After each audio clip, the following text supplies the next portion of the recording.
이 두 차례가 연이어서 있습니다. 일단 기조 발제를 해주실 우리 강산 대표님 소개를 드릴게요. 제가 긴 말 안 해도 너무 잘 아실 테니까요. 저희 오늘 공동체와 오마이뉴스가 공동으로 오늘 행사를 진행하는데 비슷한 점이 참 많은데 기가 막힌 것이 있습니다. 창립 연도가 2000년으로 같다는 거. 이제 우리 동갑내기 친구의 친구인 대표 오마이뉴스 대표 오연호 대표님을 소개드리겠습니다.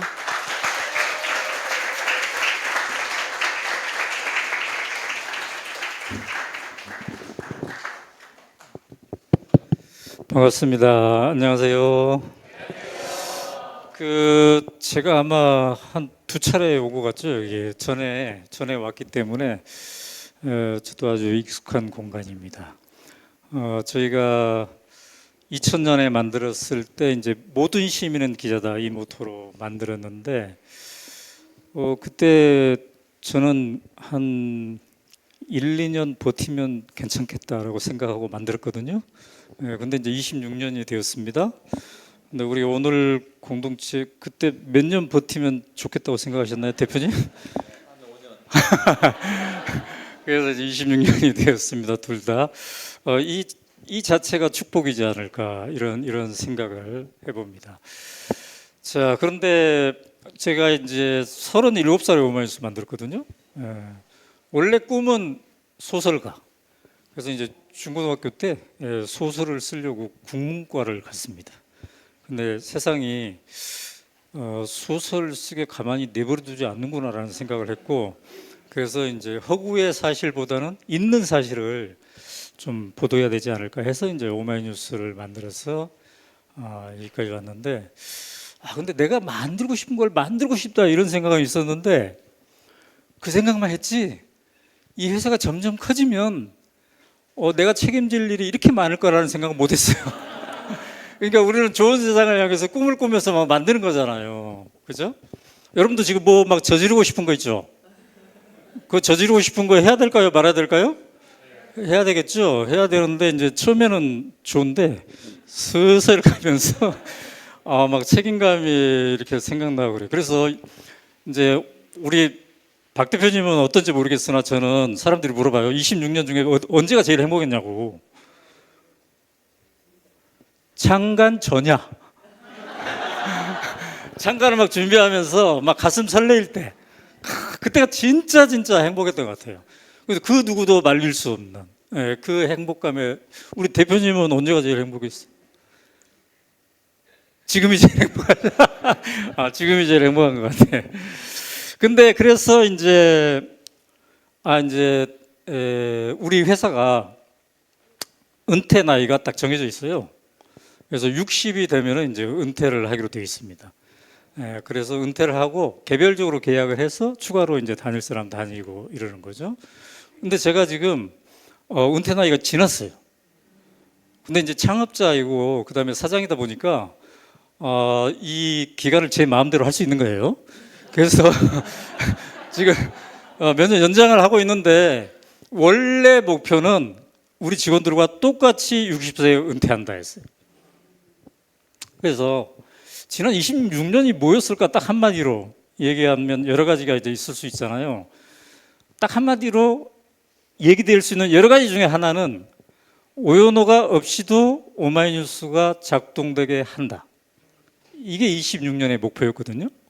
그래서 이제 드디어 이제 55세 정도 될 때부터 카운트다운을 시작했죠. 3년 후, 5년 후 막 이런 식으로 했는데 이미 지났잖아요, 지금. 근데 못 하고 있잖아요. 3년이 지났는데 지금 못 하고 있어요. 내년이 되면 한국 나이로 64가 되는 거거든요. 근데 왜 못 하고 있나? 그 중에 하나가 이제 오늘 이겁니다. 우리가 그 다음 주자에게 바톤 터치를 잘해야 되잖아요.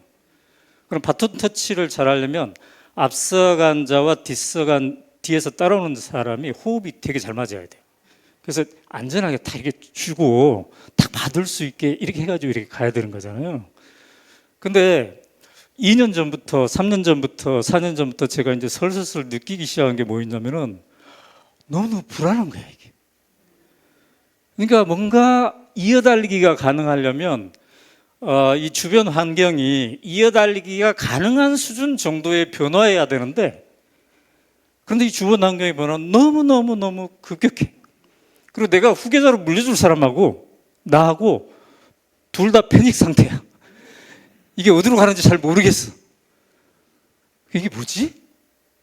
그 다음에 이 후계자의 문제만이 아니라 오마이뉴스는 존재 가능할까? 이런 생각을 하게 된 거예요. 미디어라는 게 존재 가능할까? 이런 식으로 과연 가능할까? 이런 생각을 하는 거죠. 그래서 이제 고민이 되게 복잡해진 거고, 그럼 나도 한번 AI를 써보자. 이 세계가 어떤 건지 한번 해보자라고 하기도 하고 탐험도 하고 그랬는데요. 그래서 우리가 지난 2월 달에 우리 오늘 공동체에서도 이제 세 분이 이 자리에 갔는데 이걸 만든 겁니다. 창간 26주년 기념 포럼으로. 그래서 구글에 다니는 트리스탄 해리스, 여러분들이 오전에 봤던 김대식 교수, 국무총리, 이런 식으로 여러분들이 이제 함께 한 350분이 이렇게 왔거든요. 근데 여러 가지 우리가 26주년을 맞이해서 행사를 할 수가 있는데 저는 이 어젠다를 해보고 싶었던 거예요. 왜냐면은 제가 사실은 오마이뉴스 운영하면서 막 나라 걱정하면서 12월 3일 여러분 막 체험하시죠? 예, 그런 날도 있었고, 그 다음에 우리 조직 운영하느라고 월급 걱정하느라고 잠도 못 이루는 날도 있었는데, 제가 인류의 미래를 걱정하면서 잠 못 이루는 날은 별로 없었거든요. 근데 갑자기 인류의 미래가 걱정이 되는 거예요. 예. 그래서 이러면 안 되는데, 내가 사실 걱정해야 될 게 굉장히 많은데 그 걱정까지 내가 또 안아가지고 어떻게 과연 살 수 있을까? 근데 다른 사람들, 몇몇 사람들한테 얘기해 보니까 자기네들도 그렇다는 거예요.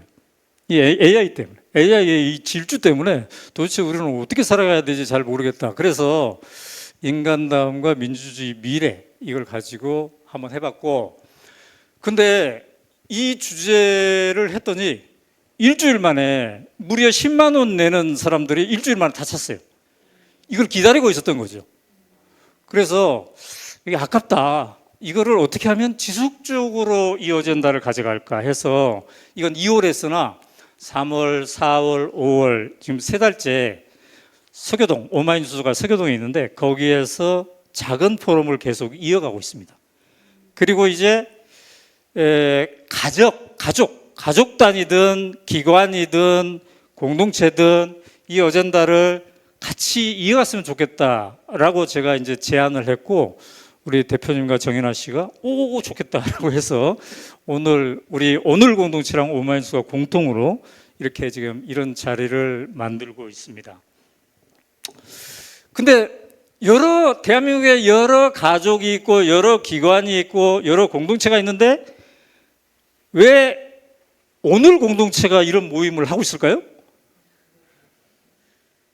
이런 규모는 거의 이제 처음입니다. 뭐 직능별로 이렇게 오마이뉴스랑 같이 할 수 있었으나 공동체가 이렇게 한 건 처음이에요. 건강한 사회가 건강한 AI 대응을 만든다라고 제가 써놨잖아요. 오늘 공동체가 매우 건강하다는 징표예요, 지금. 그죠? 그러니까 이 어젠다를 가지고 우리가 함께 고민해 봐야 되겠다라고 생각한 공동체가 있다는 것은 매우 그래서 다행스럽다. 그래서 저는 굉장히 고마운 마음을 가지고 이 자리에 왔습니다. 제가 3년 전에 왔나요? 4년 전에 왔나요? 이제 왔을 때 이 그림 아마 보여드렸을 텐데, 혹시 기억나시는 분 있어요? 이 그림이 뭔지? 이게 뭐냐면 덴마크 고등학교 3학년 아이들의 졸업식입니다. 얘네들은 졸업식을 하면은 이제 교장 선생님이랑 세레모니 한 다음에 3학년 1반, 3학년 2반, 3학년 3반 트럭 한 대씩을 임대해 가지고 카퍼레이드를 하는 거예요. 근데 무려 10시간 동안에. 왜 10시간 동안 하냐면 3학년 1반 자기 반 애들이 26명이면 26명 모든 아이의 집을 방문합니다. 단체로.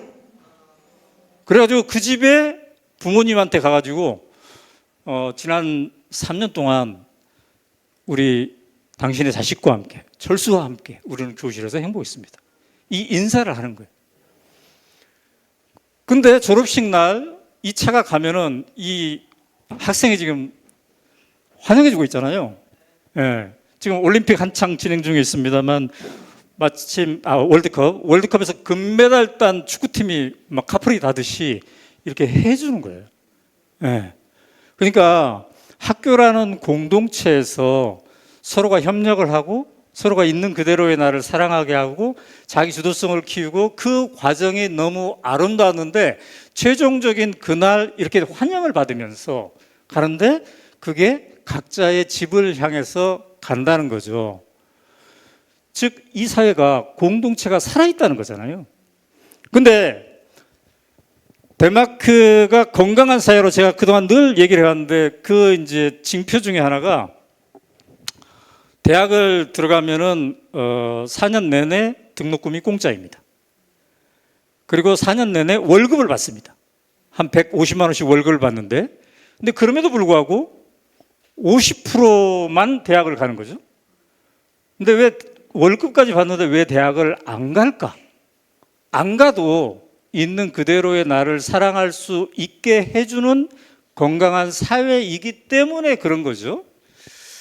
자, 그러한 건강한 사회가 건강한 AI 대응을 만든다라는 생각을 저는 갖고 있는데 코펜하겐 시내에 가니까 우리랑 똑같이 AI에 우리 인간은 어떻게 대응해야 되는 거지?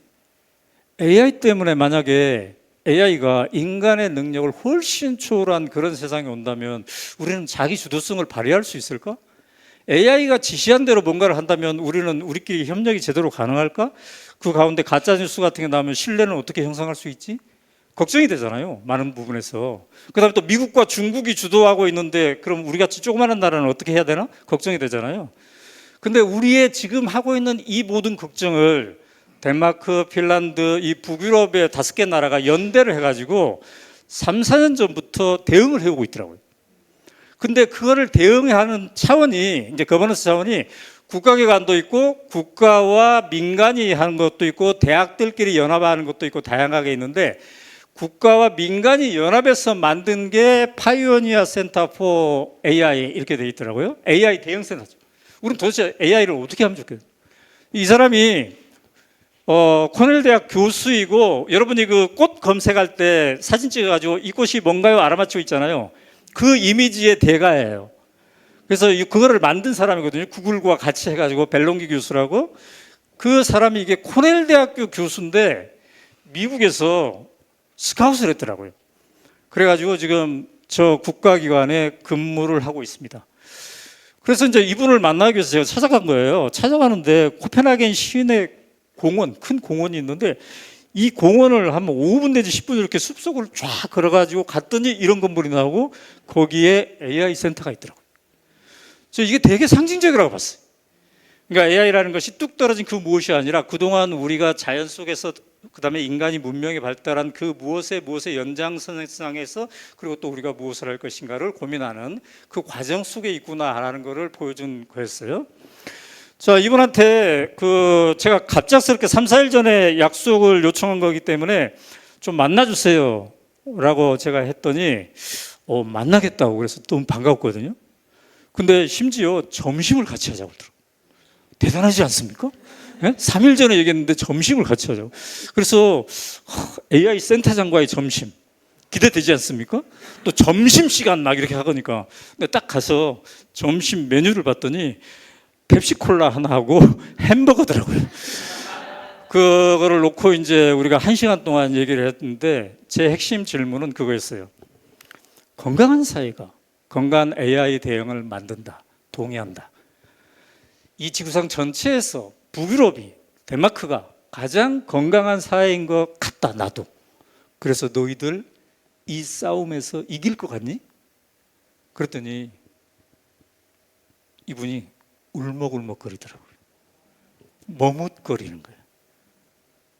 그 답을 한참 동안 찾고 답을 하긴 했는데 그분도 그렇고 저도 그렇고 썩 만족스럽지 못한 그런 인터뷰였습니다. 그만큼 우리가 어려운 시대를 지나고 있는데요. 우리는 과연 그러면 건강한 사회가 건강한 AI 대응을 만드는데 건강한 씨앗을 뿌리고 있는가? 이 문제인데 제가 근무하고 있는 서교동 마당에 이런 꽃이 피어 있습니다. 이게 이제 마가렛 종류의 하나인데요. 두 포기를 제가 사왔어요. 이렇게 한 포기, 이렇게 한 포기, 두 포기를 사가지고 4월부터 5월까지 잘 즐기고 있습니다. 그런데 신기한 걸 발견했어요. 작년에도 이 자리에 이런 걸 했거든요. 근데 이 마가렛 종류는 한여름에 이제 죽는 거예요. 더위를 못 버겨. 추위도 못 버겨. 그래서 1년생 꽃풀이라고 우리가 이렇게 부를 수 있죠. 자기 원산지에서는 다년생인데 우리나라 같은 기후 조건에서는 죽는 거예요. 근데 신기하게 두 포기만 사왔을 뿐인데 신기한 현상이 벌어졌어요. 여기서 하나가 자라고 여기도 나잖아요. 여기도 띄어져 있고 저기도 띄어져 있고 저기도 띄어져 있는. 이게 뭔가 했더니 작년에 몸체는 죽었는데 그가 뿌린 씨앗이 살아 있어 가지고 올해 다시 꽃을 피우는 거예요. 나는 어떤 건강한 씨앗을 뿌리고 있는가? 그래서 이 질문을 우리가 해볼 필요가 있을 것 같아요. 우리가 AI 세상에 매우 변덕스럽고 질주하고 있는데 거기에 우리는 제대로 못할 수도 있어요. 헤매다가 막. 왜냐하면 우리는 너무 선행적 경험과 편견이 많을 수도 있잖아요. 근데 만약에 우리가 지금 건강한 씨앗을 잘만 뿌린다면 우리는 죽어 없어지더라도 또 다른 세대가 건강한 대응을 할 수도 있지 않나? 이런 희망을 품어본 거죠. 그럼 우리는 어떤 건강한 씨앗을 뿌려야 될까? 자기주도성, 있는 그대로의 나를 사랑하는 힘, 협력의 기쁨을 알아가는 힘. 그래서 결과적으로 인생이 살만하고 이런 걸 느끼는 그런 힘이지 않을까 싶은데 저는 이 네 가지가 오늘 공동체에서 지금 키워가고 있는 힘이라고 확신합니다. 맞죠? 네. 자, 여러분도 지금 AI를 다양하게 막 활용을 하고 계실 텐데 한번 우리가 생각해 볼 필요가 있어요. 저는 이제 페이스북 친구 중에 굉장히 헤비하게 굉장히 막 자주 AI를 쓰는 사람들이 많아요. 그다음에 그 알고리즘 여러분 아시죠? 한번 거기에 꽂히면은 계속 이제 그런 사람들만 이렇게 해주는데 막 오늘의 AI 뉴스, 이 의미 등등 막 AI 주식 관련해서 다 이렇게 하는 사람들인데 그들을 만나면 제가 항상 물어보는 게 있어요. 그래서 쉬는 시간이 늘어났나? 그래서 경쟁의 강도가 약해졌나? 그래서 자기 주도성이 높아졌나? 그래서 잠을 더 편히 자나? 그래서 건강이 더 좋아졌나? 그래서 있는 그대로의 나를 더 사랑하게 되었나? 그래서 더 행복하게 느끼는가? 그래서 이 세상을 다음 세대에게 더 권하고 싶어지는가? 만약에 이런 질문들에 자신 있게 예스가 아니라 노라고 한다면 우리는 왜 이 세상을 만들어가고 있는 걸까? 한번 질문해 볼 필요가 있는 거겠죠? 네. 자, AI를 많이 쓰고 계신 여러분 중에 혹시 기존보다 쉬는 시간이 좀 늘어났나요? 더 바쁘죠? 예. 경쟁의 강도가 약해졌나요? 아니, 바이브 코딩 뭐 해보라고 해가지고 해봤는데, 이거 뭐 별로, 끝까지 나를 책임져 주는 것 같지도 않고, 그래서 돈도 벌리는 것 같지도 않는데, 나는 내가 해봤다고 나 자랑했더니, 딴 사람도 다 해봤네? 그럼 이거 뭐지? 딴 사람이 왜 내 제품을 왜 구입할까? 근데 막 A 버전 있었는데 B 버전 나오고 C 버전 나오고 정신이 없는 거예요. 자기 주도성이 높아졌다? 이거는 저는 아니다라고 얘기하고 싶지는 않아요. 왜냐하면 그거를 활용하면서 내 스스로 할 수 있는 것들이 되게 많거든요. 의사한테 가가지고 이 증상에 내가 이런데 이거 어떻게 해요? 라고 했을 때 듣고 내가 어떻게 액션을 해야 되겠다라는 것과 그 한마디를 들은 다음에 내가 스스로 이 자료를 분석하고 해가지고 내가 스스로 만들어가는 그 무엇이 또 있잖아요. 근데 어쨌든 그런데 동시에 느껴지는 거는 이제 의존도가 생기는 거예요. 의존도가. 그래서 제가 AI를 많이 활용하면서 제 내외의 밀도를 한번 생각해 보거든요. 이 감각적으로. 밀도가 어느 정도 밀도가 됐나 이 데이터로는 안 나오잖아요. 측정할 수가 없으니까. 근데 감각적으로 이렇게 생각을 해보는데 어떨 때 보면은 뇌가 좀 쏭쏭쏭 뚫린 것 같아요. 그러니까 뭔가 꽉 차여져 있는 그것이 없어요. 예? 제가 이제 서교동의 마당을 관리하면서도 이 꽃은 왜 피었나, 이거는 왜 지금 짓고 있나, 지금 가지를 잘라줘야 되나 말아야 되나, 이거를 우리 조경 선생님이 일주일에 한 달에 2번 오시는 분이 있는데 그분하고 얘기할 때는 막 설레임이 있고 꽉 참이 있고 뭐가 막 있었어요. 근데 제가 AI를 통해서 쉽게 너무 쉽게 하고 막 이럴 때는 뭔가 많이는 얻었는데 채워지지 않는 그 무엇, 이런 걸 느끼는 거예요. 잠을 더 편히 잔다? 이거 아닌 것 같아요. 지금 대한민국에서 AI를 굉장히 열심히 활용하는 사람들이 다 같이 얘기하는 게 잠을 못 잔다. 도파민이 너무 분출돼가지고 이거 질문하면 그 다음 질문하고 싶고 또 하고 싶고 끊임없이 해가지고 잠을 못 잤나요, 잠을. 있는 그대로의 나를 더 사랑하게 되었나? 그래서 행복한가? 질문을 해야 되는 거죠. 제가 오마이뉴스를 26년간 하면서 여러 사람을 만나는데 개인적인 질문을 받을 때가 있어요.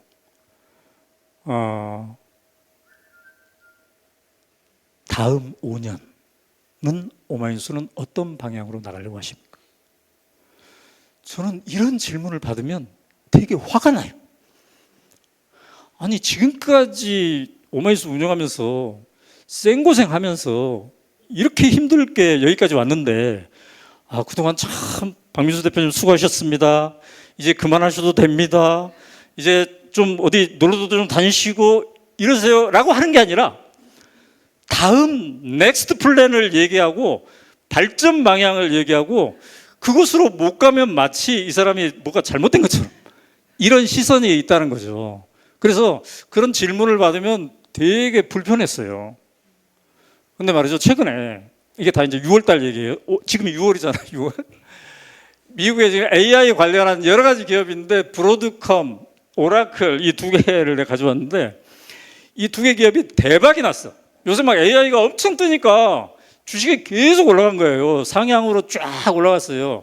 그래서 매출이 기존보다 막 200%, 300% 엄청나게 대박을 친 거예요. 학생으로 따지면 영어 시험을 봤는데 그동안 80점이었는데 이제 막 100점, 120점, 150점까지 막 올라간 초대박을 터뜨린 거예요. 근데 그날 우리 초대박을 터뜨렸어라고 발표한 날 주가가 대폭락을 했어요. 10% 이상. 왜 폭락을 했냐면 왜 100점밖에 못 맞았냐? 왜 150점밖에 못 맞았냐? 너 지금 100점 맞았는데 앞으로는 200점 맞아야 되는데 너 앞으로 150점밖에 못 맞을 것 같아. 그래가지고 폭락을 한 거예요.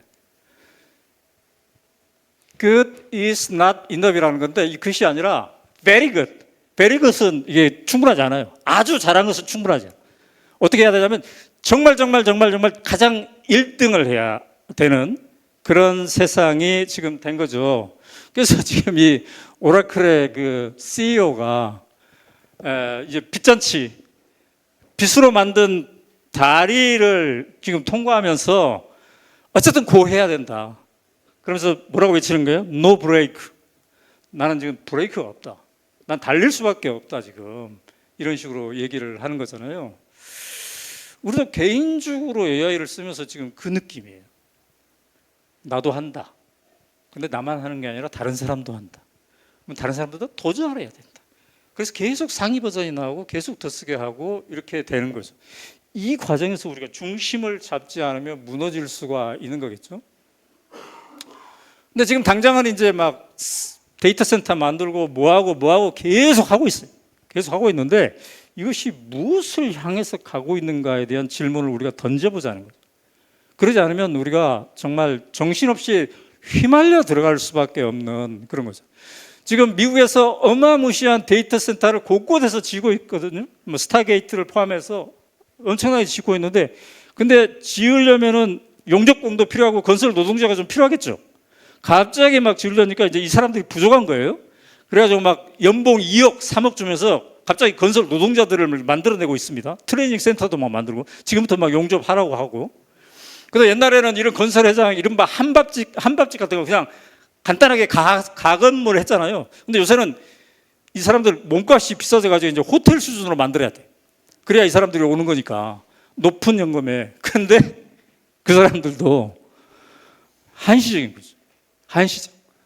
너 없는 세상을 만들기 위해 잠시 동안 너가 필요한 거죠. 인간이 없는 세상, 기계가 다 대체하는 세상을 만들기 위해서 인간을 잠시 필요로 하는 그 시점에 와 있기 때문에 지금 엔지니어를 포함해서 노동자들이 대부분이 지금 갖는 불안이 뭐냐면 내가 지금 이 변화의 흐름 속에서 뭔가 일을 하고는 있는데 그럼 나는 괜찮을까? 그래서 저는 이게 전 세계적으로, 전 세대적으로 상당히 큰 정신적 문제라고 봐요. 이거를 붙잡아 주지 않으면 큰일 나겠다. 이 세상이 다 미쳐버리게 되는, 정신줄을 놓게 돼버리는 그럴 수도 있겠다라는 생각이 들어서 그나마 이렇게 논의하는 자리가 필요하다. 이게 어디로 가고 있는지. AGI 시대가 언제쯤 올 건가 여러 사람들이 얘기를 하고 있죠. 이렇게 다양하게 분석을 하고 있는데 이 사람도 구글의 딥마인드의 이 사람도 얘기를 하고 있어요. 근데 이런 사람들마저도 얘기하는 게 뭐냐면 지금 큰일 났다. 앞으로 이게 소수 기업에 의해서 AI에 의해서 많은 노동들이 대체되는데 그러면 이 지구촌의 경제는 어떻게 유지되고 있고 어떻게 재편화할 것인가 빨리 우리가 논의를 해야 된다. 이 얘기를 하고 있어요. 자기들부터 그렇게 얘기를 하는 거죠. 근데 무엇이 이런 것들의 동력일까 생각을 해봤을 때 저는 가장 간단한 질문을 한번 던져볼 필요가 있다고 봐요. 돈이 안 되면 혹시 이런 걸 할까? 주식이 이렇게 막 확 올라가고 있는 거거든요, 지금. 예. 그러게 이렇게 막 빚낸 것들이 이렇게 한꺼번에 올라가잖아요. 이렇게까지 하는 것에서 주요 동인이 만약에 돈이 안 되면 하는 것일까? 저는 안 한다고 봅니다. 돈이 안 되면.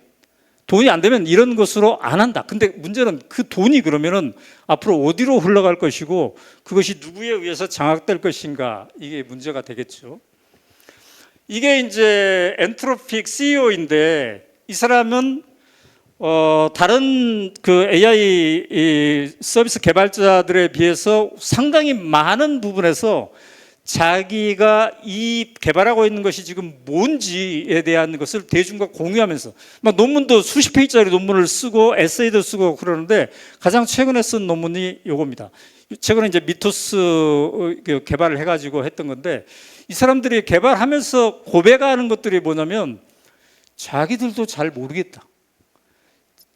이 AI가 개발되고 있는데 이 내부에서 무슨 일이 벌어질 것인지 내가 개발한 AI가 뭔지를 나도 잘 모르겠으니 우리 제발 좀 다 같이 잠깐 스탑하면서 한번 생각해 보자. 우리가 이거 인간이 통제할 수 있는 것인지 아닌지에 대해서 한번 생각해 보자. 그래서 제발 저에게 브레이크를 좀 달아주세요 라고 호소하고 있어요. 이거 너무너무 신기한 일 아닌가요? 근데 아무도 브레이크를 안 달아줘.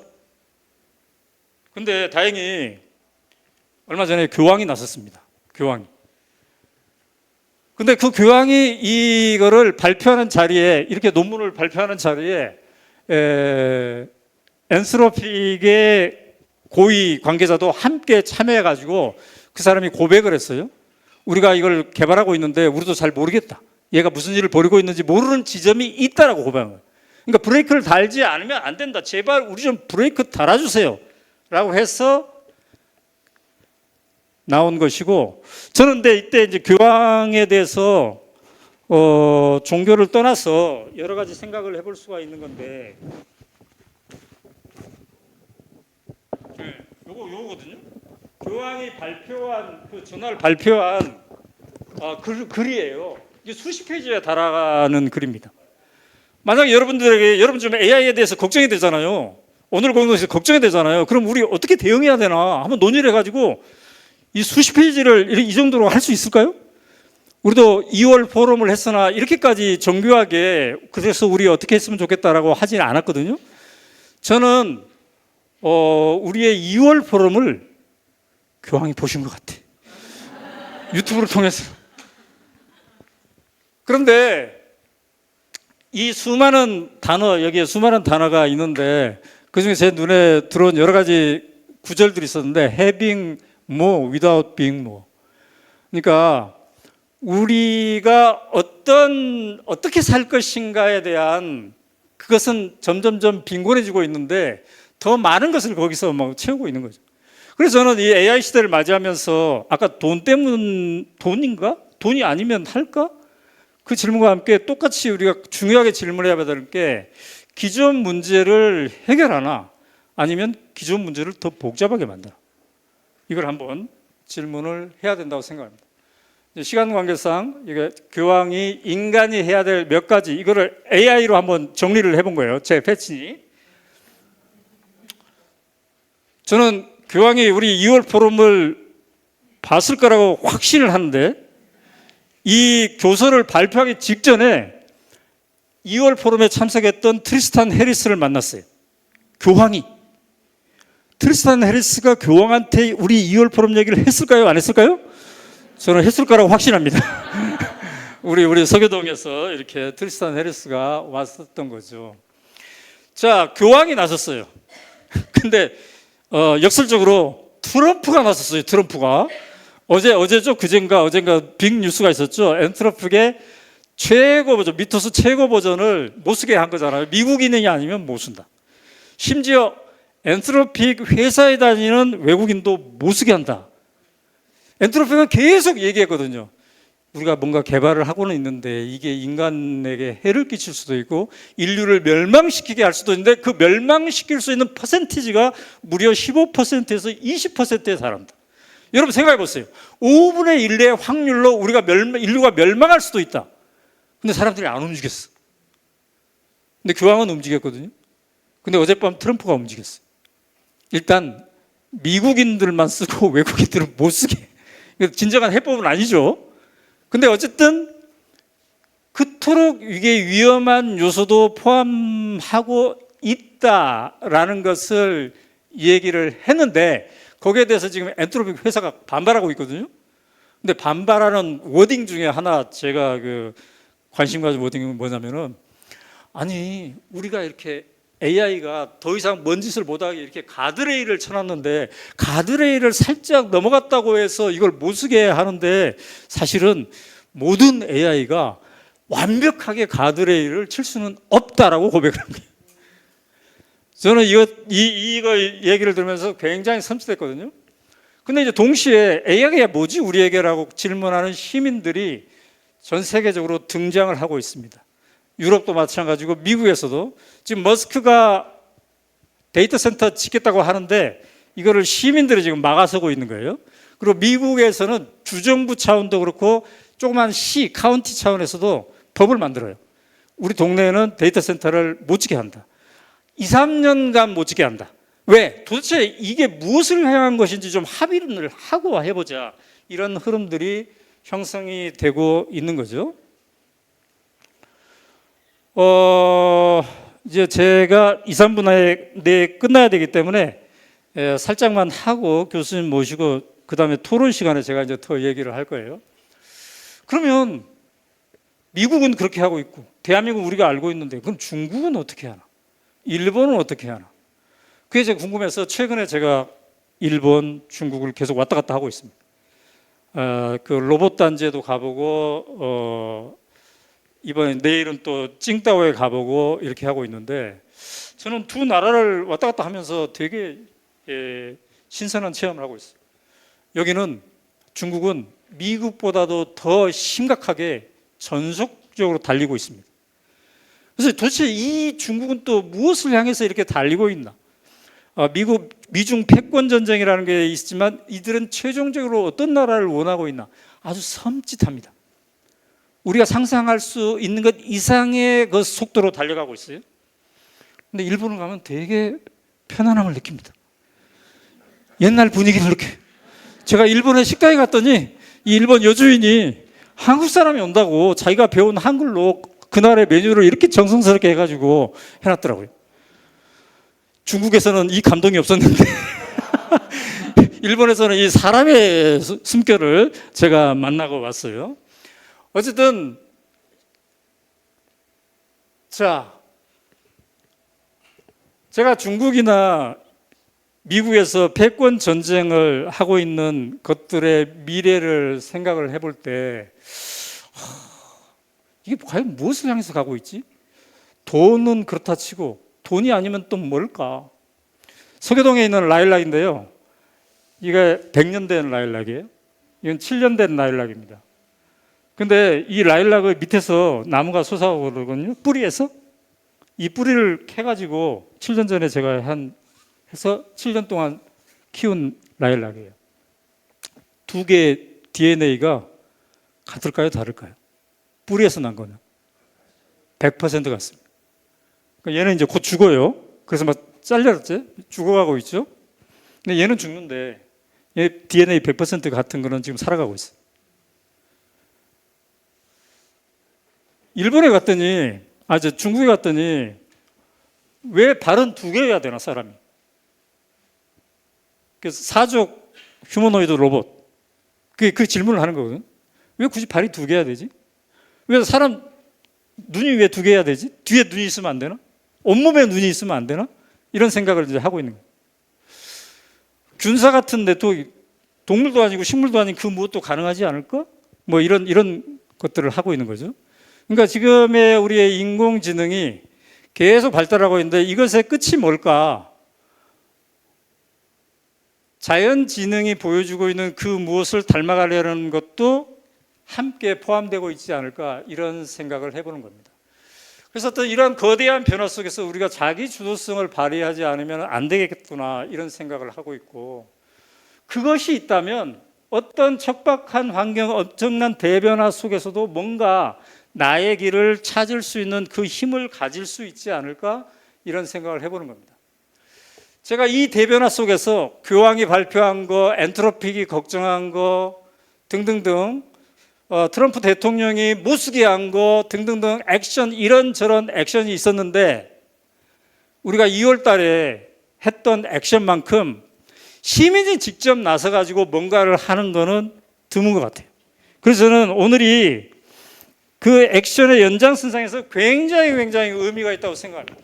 지난 2월 달에 우리가 350명이 모였을 때 그냥 발표만 듣는 게 아니라 그럼 나는 어떻게 할 것인가?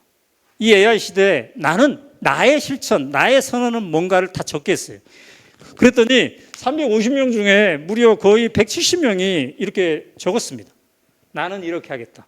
나는 이렇게 삶을 살겠다. 저는 이게 전 세계적으로 매우 드문 광경이라고 보고 있거든요. 그게 저는 오늘 공동체에서 다시 확산되고 있다고 생각합니다. 이게 제가 했던 나의 선언입니다. 이거는 주체자로서 한 거고 이것은 개인으로 한 거예요.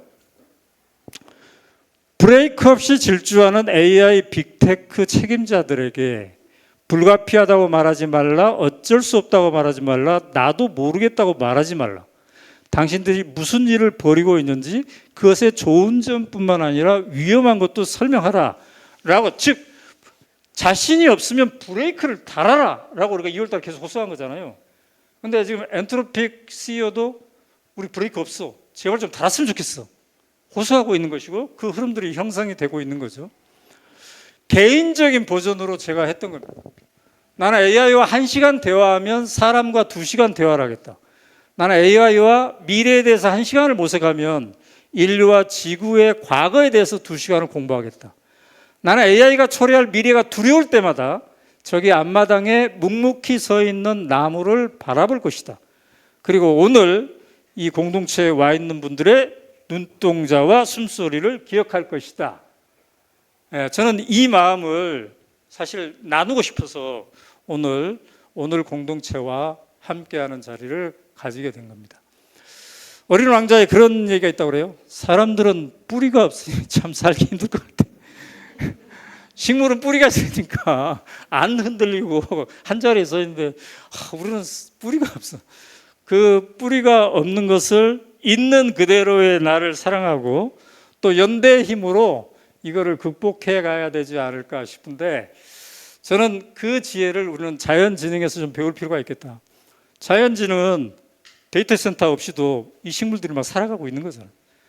그중에 제일 소중한 아침 이슬이 있잖아요. 티내지 않고 소나기도 아닌데 매일매일 조금씩 내리는 그 아침 이슬, 이게 교황이 얘기한 기계보다 더 중요한 건 최종적으로 인간에 대한 사랑이다. 그리고 교황도 그런 얘기를, 비슷한 얘기를 했어요. 인간의 한계에 대한 사랑. 그게 인간다움의 핵심이지 않을까, 이런 얘기를 했는데, 그 기운을 우리가 폭포수나 소나기가 아니라 아침 이슬처럼 주고받으면 조금이라도 덜 흔들리면서 이 거친 세상을 살아갈 수 있지 않을까, 이렇게 생각을 해봅니다. 감사합니다.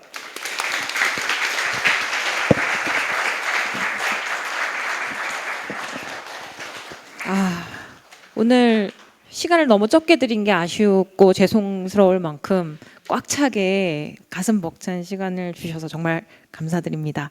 네, 다음으로 카이스트 명예교수이신 맹성현 교수님으로부터 들을 주제를 제가 까먹었는데, AGI 시대의 도전, 우리는 무엇을 해야 할까라는 주제로 강연을 듣겠습니다. 박수로 맞이하겠습니다.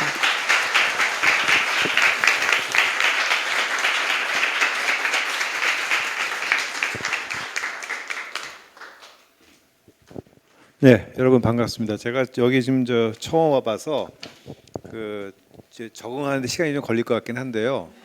오늘 우리 오 대표님 보니까 슬라이드 한 장 놓고 10분을 얘기하더라고요. 근데 제가 지금 슬라이드 25장이니까 250분이면 6, 4, 24, 4시간 정도 버티셔야 됩니다. 괜찮으시겠어요? 그래서 굉장히 감성적인 말씀을 많이 해주셨고, 이거 어떻게 넘기죠? 제가 들어주시면. 네. 제목은 사실 제가 만든 건 아니고 제목 주셨었어요. 네, 그래서 AGI 시대의 도전, 우리는 무엇을 해야 할까를 주시면서 바꾸려면 바꾸라는데 제가 안 바꿨거든요. 네, 그래서 제가 칼라링을 해놨는데 제목 참 잘 주셨다고 생각했어요. 그래서 AGI 시대가 도대체 뭐냐부터 시작해서 그럼 도전은 뭐고, 그럼 그 상태에서 우리는 무엇을 해야 할까? 그래서 아주 3부작으로 딱 그렇게 제목을 잘 만들어 주셔서 저도 거기에 맞게 좀 슬라이드도 작성을 했습니다. 아마 포스터에는 제가 여기 보면은 태제대학교 부총장으로 나왔을 텐데, 제가 여기 오기 위해서 부총장을 그만뒀습니다. 지금은 이제 카이스트 명예교수로 다시 돌아가 있는 상태고요. 다른 걸 보여드리려고 이거 정리한 건 아니고, 저는 그냥 인공지능 전문가입니다. 그리고 제가 22년 11월 말에 이제 챗GPT 나올 때, 그때 챗GPT의 전 버전, 그러니까 GPT 2.0 갖고서 막 연구도 하고 그랬던 시절이거든요. 그래서 제가 연구를 하던 시점에 바로 3.5가 나와서 챗GPT 나오고, 그래서 연결이 탁 된 상태라 저는 좀 내부를 좀 본 사람이죠, 말하자면. 그래서 그때 내부를 봤는데 이제 위험성이 감지가 돼서, 그래서 가만히 있으면 안 되겠다.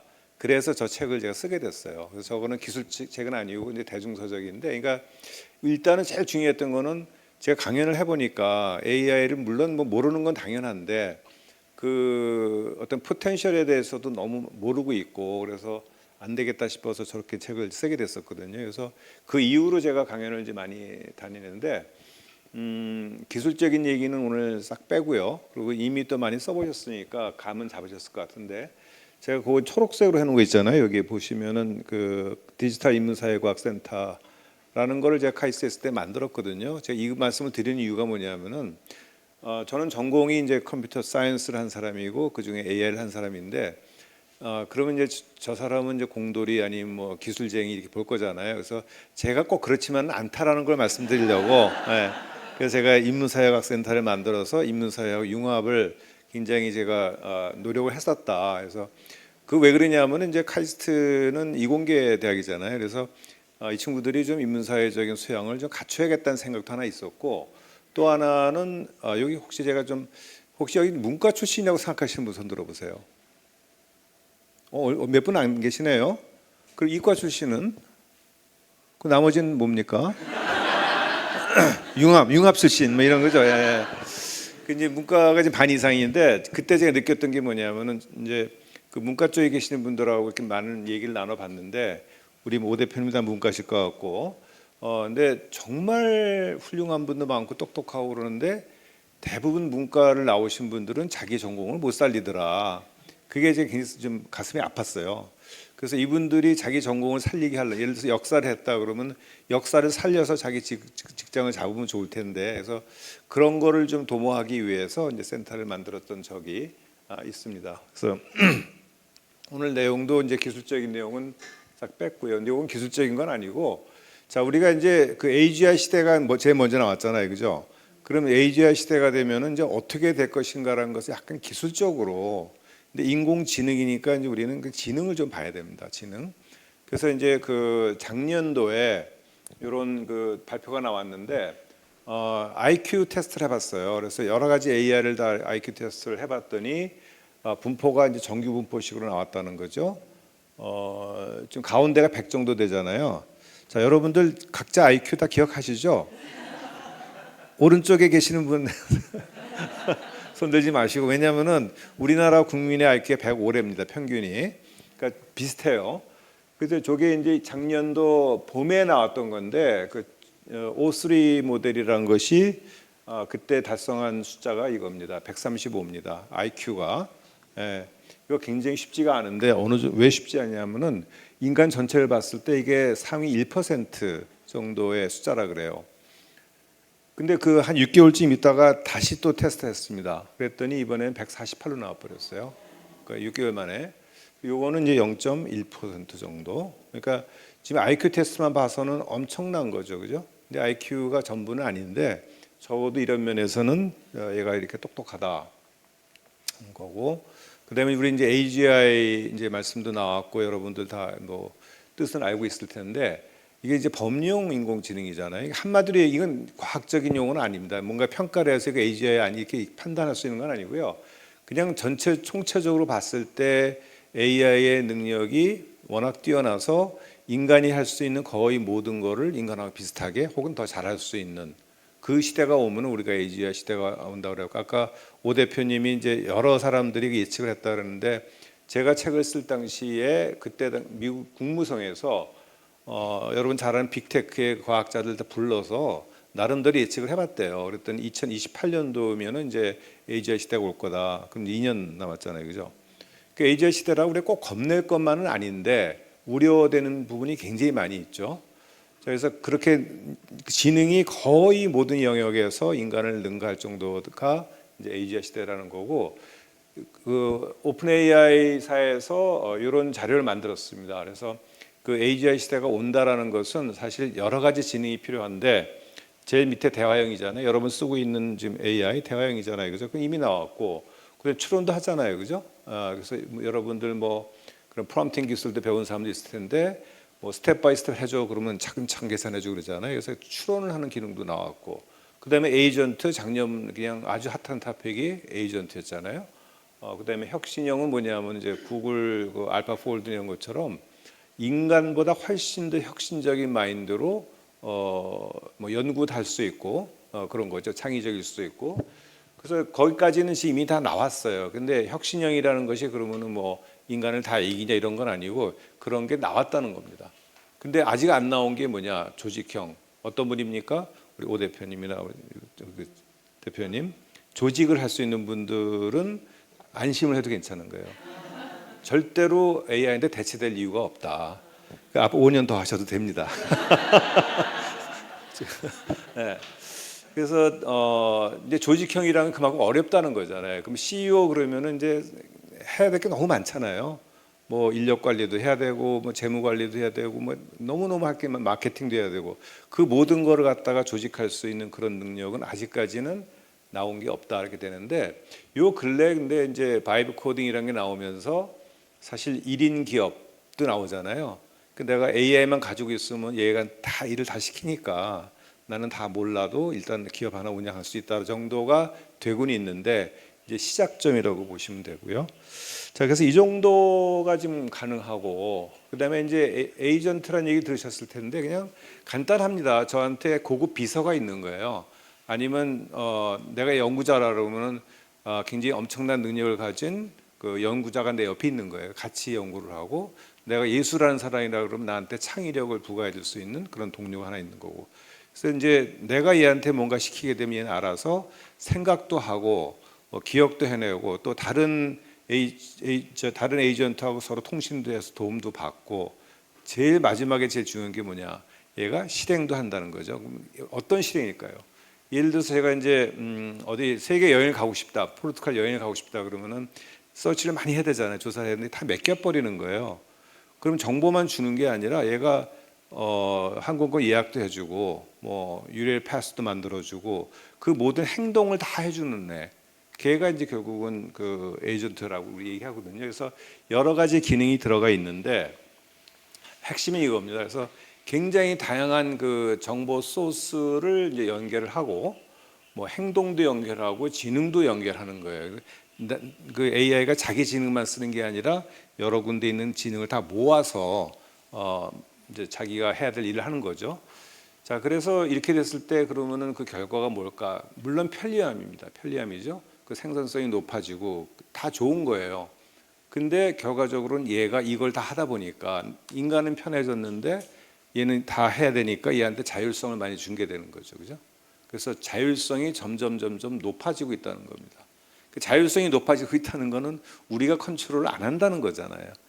말씀하신 것처럼 이제 질주하는 이제 뭐 열차가 되든 저는 그거를 불타는 버스라 그러는데 버스에 불이 나 있어요. 근데 우리는 버스 안에 타고 있는 거예요. 얘는 버스는 질주를 하고 있는데 버스에서 내릴 수도 없고 불타는 건 알겠고 언제 전소가 될지도 예측은 가능하고 이제 이런 식의 상황이라고 생각하는데 이게 꼭 그러면 세상에 종말이 오나 그런 건 아니고 이 비유는 뭐냐면은 제 제자가 이제 미국 그 미네소타 대학 교수인데 그 친구가 이 얘기를 했어요. 무슨 얘기냐면 내가 AI 연구자로서 그런 기분으로 살고 있다는 겁니다. 그러니까 기술은 계속 발전하니까 난 쫓아가야 돼요. 쉬지도 못하고. 근데 이게 어디로 갈지 모르겠다. 이런 이제 불안감을 갖고 있는 그 상태를 얘기하고 있어서 여기서 하여간 우리가 편린하지만은 이런 그 자율성이라는 것 때문에 문제가 생길 수 있다는 거죠. 그 오 대표님이 굉장히 이제 여러 가지 방면 관점에서 그 AI가 가져다 줄 어떤 위험성 같은 거 저도 조금 말씀을 드리겠지만 저는 그것만 말씀을 드릴 건 아닌데 일단 제가 슬라이드에 있었는데 뺀 게 하나 있어요. 그 뭐냐면은 제가 AI 얘기를 할 때 AI를 그럼 왜 만들었을까요? 아까 이제 돈을 안 벌면은 과연 만들었을까? 그것도 지금 맞습니다. 지금 돈이 되니까 그렇게 막대한 투자가 이루어진 거 맞는데 사실상 AI가 처음 나왔을 때는 저 같은 사람이었거든요. 순수한 사람. 그러니까 기술에 대해서 열정이 있고 뭔가 인간한테 어떤 편리함을 주고 또 저는 이제 컴퓨터 사이언티스트인데 컴퓨터 사이언스 한 사람은 두 부류가 있습니다.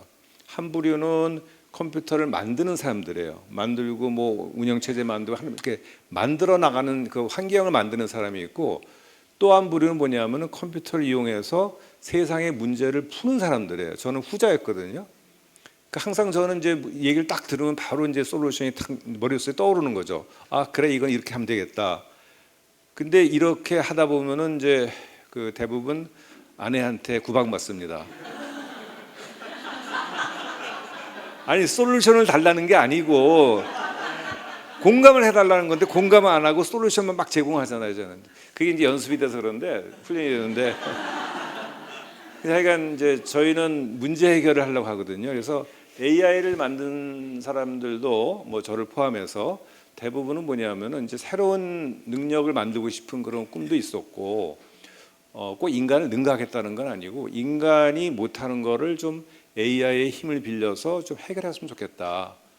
그러니까 뭐 말하자면 세계에 난제가 있잖아요. 뭐 기후 문제도 있고 뭐 질병도 있고 그런 모든 거를 인간의 힘만은 안 될 것 같다. 이렇게 오래 기다렸는데 솔루션이 안 나온다. 그러니까 AI를 만들어서 풀어보자. 그래서 노벨 물리학상하고 화학상이 AI 연구자한테 갔잖아요. 24년도에 아세요 혹시? 아까 그 데미스 하사비스가 노벨 화학상을 받았죠. 그 컴퓨터 사이언티스트인데 노벨 화학상을 받은 거예요. 왜 줬을까요? 그 사람들이 AI를 만들어서 과학 분야의 진보에 혁혁한 공을 세웠다는 거잖아요. 그러니까 원래는 그런 의도로 만들었습니다. 그런데 이제 이게 발전이 되면서 기업이 들어가고 하면서 기업들은 돈을 벌어야 되니까 지금 막대한 투자가 이루어지는데 그러면서 AI 기술이 발전하고 있고 정말 지수함수적으로 발전하고 있잖아요. 그 자체가 문제긴 문제인데 하여간 처음에 의도는 순수했다. 그리고 우리가 아직도 그 순수한 목적으로 사용할 수 있는 길은 있다. 이게 저는 균형을 좀 맞추고 싶은데 이제 여기 보시면은 지금 맨 왼쪽에 있는 사람이 그 제프리 힌튼이라고, 이 사람이 노벨 물리학상 받은 사람이에요. 토론토 대학 교수인데 이 사람이 소위 말하는 AI의 4대 천왕인데 그 중에 한 사람입니다. 근데 이 사람이 이제 학자지만은 구글 가서 일하다가 챗GPT 나오고 하면서 구글 나와버렸어요. 위험하다고. 더 이상 나 이거 못하겠다. 기업을 위해서. 굉장히 양심적인 사람이고 지금도 저술 활동하고 강연하면서 내가 왜 여태까지 내가 이렇게 이 사람이 이제 그 소위 말하는 뉴럴 네트워크라는 걸 이만큼 이제 발전시킨 사람이거든요. 내가 왜 기술을 여기까지 올 정도로 발전시켰는지 모르겠다라고 약간의 후회를 하는 이제 그런 분이고, 유발 하라리는 뭐 잘 아시잖아요. 사피엔스 때문에 책도 많이 했어요. 이 사람이 역사학자인데 굉장히 빅 히스토리를 보는 사람이잖아요. 그러니까 AI에 대해서 경고 굉장히 많이 합니다. 근데 그냥 이렇게 뭐 히스토리컬한 관점의 경고가 아니라 굉장히 공부를 많이 해갖고 AI가 이런 거 하기 때문에 이런 영역에서 이런 일이 일어났고 그래서 예측을 많이 해요. 근데 이 사람하고 저하고 생각이 좀 비슷하긴 한데 그런 사람도 있고, 저 맨 오른쪽의 사람은 조슈아 벤지오라고, 이 사람도 캐나다, 지금 AI는 이상하게 캐나다에서 좀 발원이 됐다고 할까요? 그래서 유명한 사람이 많이 있는데 이 사람도 4대 천왕 중에 하나인데 이 두 사람이 이제 AI 폐해에 대해서 굉장히 걱정을 많이 하는 분이고, 나머지 두 사람은 미국에 있는데 별로 걱정 안 합니다. 걱정 안 하고 그냥 이렇게 AI 좋은 면만을 생각하면서 세상이 좋아질 거다라고 생각하고 있고, 그래서 입장이 다르다는 거예요. 같이 개발을 하는 사람들도 입장이 다르다. 이런 거고. 자, 근데 이제 뭐 아까 바이브 코딩이겠지만 이제는 AI한테 그냥 감성적으로 말만 해도 코딩 해주잖아요. 그래서 코딩이 꼭 배워야 되겠느냐 이런 이제 의문들도 있고 그런데 뭐 그런 게 지금 기사에도 많이 나왔고, 뭐 여러 회사가 이제 리플리스라는 회사에서 자연 언어로 말만 하면 코딩 해주는데, 제가 이제 태제대에 있을 때 여러 가지 AI 아카데미를 단기 과정을 이제 오퍼를 했었어요. 설강했었는데 그 중에 하나가 바이브 코딩이었는데 이제 기획을 쫙 했을 거잖아요. 그래서 오픈되기 한 달 전인데 검토 한번 해보자 했더니 그동안에 기획했던 게 다 틀린 거예요. 왜냐하면 그동안에 하도 뭐가 많이 발전이 돼서 이건 가르칠 필요가 없는 것들을 우리가 가르치겠다고 했던 거예요. 싹 다 바꿨어요. 그때 이런 식으로 굉장히 빠르게 이제 그 기술적인 진보가 이루어지고 있다는 거고요. 근데 이것도 보셨죠? 그 몰트북이라고 해서 들어보셨어요? 네, 이거는 뭐냐면은 AI만 가담할 수 있는 SNS입니다. 사람은 볼 수는 있는데 글을 못 올려요. 그런 SNS를 누군가 만들었어요. 그래서 AI 에이전트들만 여기 이제 참여를 할 수 있게끔.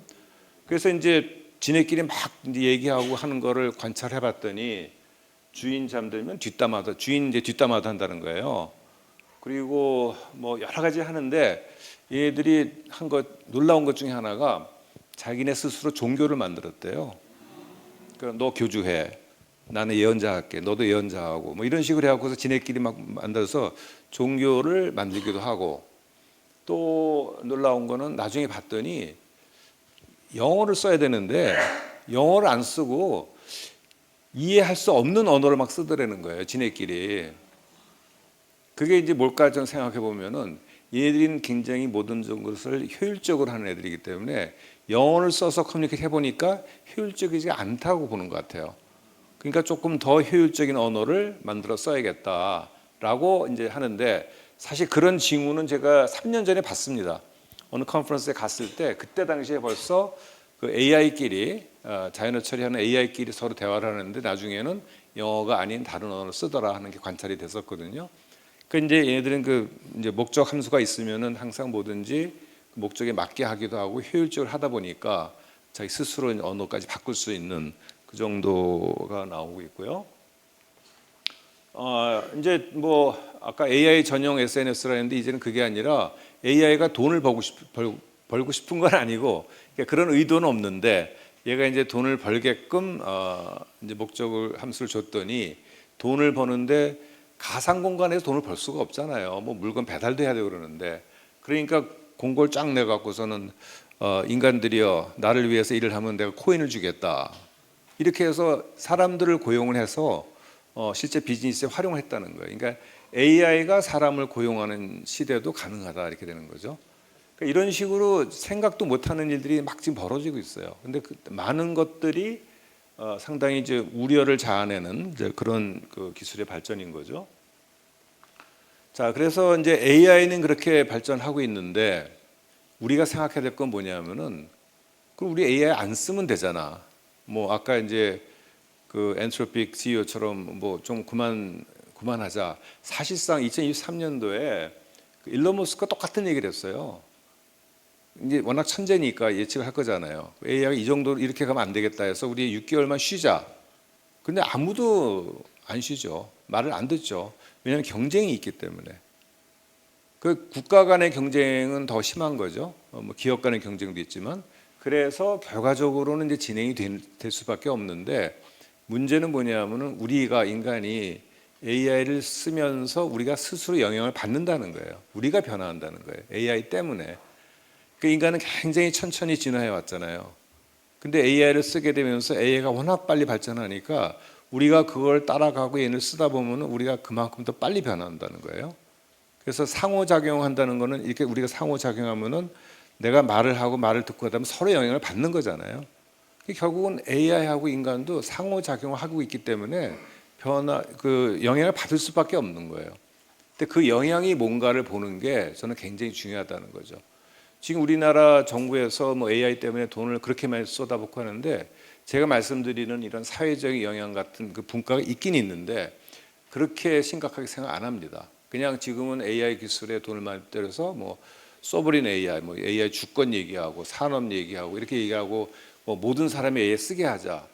그 정도에 지금 머물러 있거든요. 근데 사실은 그것보다 더 중요한 거는 AI가 이제 우리한테 줄 영향력, 사회적인 변화, 거기에 대한 준비가 돼 있어야 되는데 아까 대표님도 말씀하셨지만은 뭐 심지어는 그 자본 구조, 노동 구조까지도 영향을 줄 수 있는 거잖아요.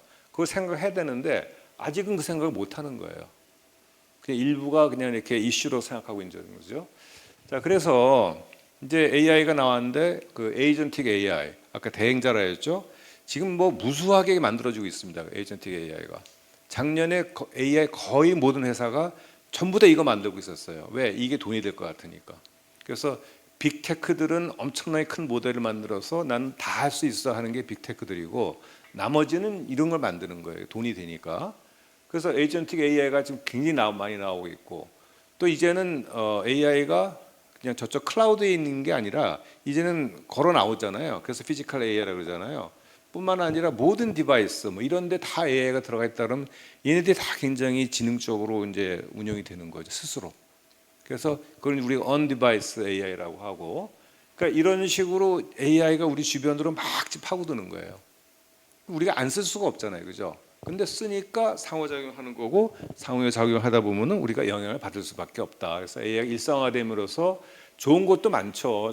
그래서 저렇게 뭐 케어 로봇 같은 거 만들게 되면 얼마나 좋습니까? 요즘 우리가 고령화되면서 사실 노인들의 문제가 굉장히 커졌는데 그런 문제도 일부는 해결이 되겠죠. 근데 여하튼간에 챗GPT가 처음 나왔을 때 미국에서 실험을 했어요. 그 이제 챗GPT가 있고 의사가 있는데 당신 선택을 하라. 누가 더 좋으냐? 그랬더니 대부분 챗GPT 좋아했다는 거예요. 얘는 24시간 상담이 가능하고 화도 안 내고 짜증도 안 내고 그러니까 챗GPT를 좋아했다는 겁니다. 근데 그런 일이 벌어지거든요. 인간보다는 더 선호할 수 있는 그런 그 AI가 나올 수도 있는 거고 결국은 이제 AI로 인간이 대체될 수밖에 없는 거죠. 네, 그거는 뭐 어쩔 수 없는 상황인 것 같아요. 네. 그런데 이제 인간이 이제 영향을 받는데 우리는 괜히 천천히 변하지만 이걸 또 뒤바꾸기도 어려워요. 불가능한 거 아닌데 그래서 그걸 우리가 이제 비가역적인 변화라고 하는데 어떻게 할 것인가 하는 거죠. 자, 그래서 지금 이제 이런 얘기 들어보셨죠? AI 네이티브하다는 거, 그죠? 이제 우리는 AI 네이티브한 시대로 AGI하고 좀 약간 다른 거예요. AI 네이티브한 시대로 가고 있다 이렇게 얘기를 하는 건데 AI 네이티브가 그럼 과연 뭘까? 한마디로 이겁니다. AI가 그냥 공기나 전기처럼 항상 있잖아요, 그죠? 우리가 전혀 느끼지도 못하는데 그게 항상 있는 거예요. 그렇게 느끼게 되면 우리는 AI 네이티브한 인류가 되는 거죠. 그래서 여기 있는 분들은 충분히 나이가 있기 때문에 쉽게 AI 네이티브 안 될 겁니다. 그런데 이제 그 밑에 세대들은 태어나면서부터 주머니에도 AI가 있고 가방에도 AI가 있고 그러다 보면은 그냥 공기 같은 거예요. 그런 애들하고 같이 살아야 되니까 그럼 어떤 시대가 될 것이냐는 거니까 그게 되면은 AI는 항상 있으니까 항상 쓸 거잖아요. 내가 스스로 생각해서 나 이제 AI 안 쓰고 뭐 해볼 거야. 굉장히 노력을 해야 내가 AI를 안 쓰면서 일을 할 수 있는 거예요. 내가 숨 안 쉬어볼 거야. 얼마나 어렵겠어요, 그죠? 나 전기 끄고 다 해볼 거야. 그런 게 이제 AI 네이티브 시대인 거죠. 그래서 그렇게 될 수밖에 없는 거고. 그러면 이제 어떤 일이 벌어질까 생각해 보면은 이제 두 파트를 생각할 수 있는데 그 전에 사실 우리가 산업혁명, 뭐 디지털혁명 다 거쳤잖아요, 그죠? 그때마다 기술이 나왔고 뭐 러다이트 운동 많이 얘기하잖아요. 그래서 기계 다 부수겠는데 야 지금 봐라 다 문제가 없다.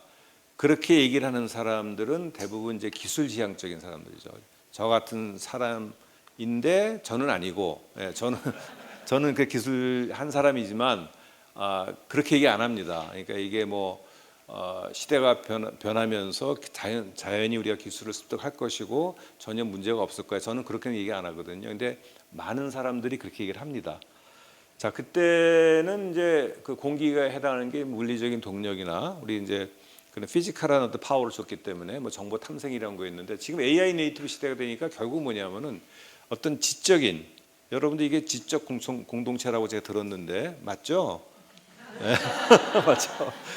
그래서 그 지적인 연산을 하거나 생각을 하거나 어떤 행위하는 것 자체 그거를 AI가 도와주는 게 아니라 공기처럼 항상 그걸 해주고 있다는 거죠, 그죠? 예. 자 그렇게 되기 때문에 어떤 상황이 이제 발발할까 생각해 보면은 사실 산업혁명 때는 물리적 인프라를 구축하고 해서 그 속도에 맞춰서 변화가 일어났어요. 그 인프라를 만드는데. 근데 지금은 인프라는 거의 다 있다고 봐야 됩니다. 지금 피지컬의 디바이스 다 있죠. 얘 들어오면 되잖아요. 클라우드 다 있잖아요, 지금 그죠? 지금 인프라는 거의 다 있어요. 그럼 이 변화는 결국은 뭐에 의해서 결정이 되냐면은 우리가 AI를 어떻게 받아들일 것이냐 거기에 따라 다른 거죠. 그래서 인지적으로 문화적으로 우리가 어떻게 받아들일 것인가 그러니까 우리의 책임인 거예요 앞으로는. 그거에 따라서 이게 결과가 달라진다는 거죠. 근데 여튼간에 AI 네이티브가 되게 되면은 굉장히 자연스럽게 우리가 인지적으로 문화적으로 의존하고 또 결국은 공생할 수밖에 없는 시대라는 거죠. 그래서 저는 제가 오늘 강조드리고 싶은 게 바로 이 공생의 부분이거든요. 그래서 저는 그 배척, 뭐 선긋자 이런 거보다는 의식은 분명히 가지고 있어야 되는데 근데 이제는 어쩔 수가 없다. 어쩔 수가 없다. 그래서 공생의 길을 찾아야 된다는 저는 그렇게 이제 보고 있고요. 자, 그래서 이제 도전 부분 지금 AGI 끝났습니다. 1부 끝났어요.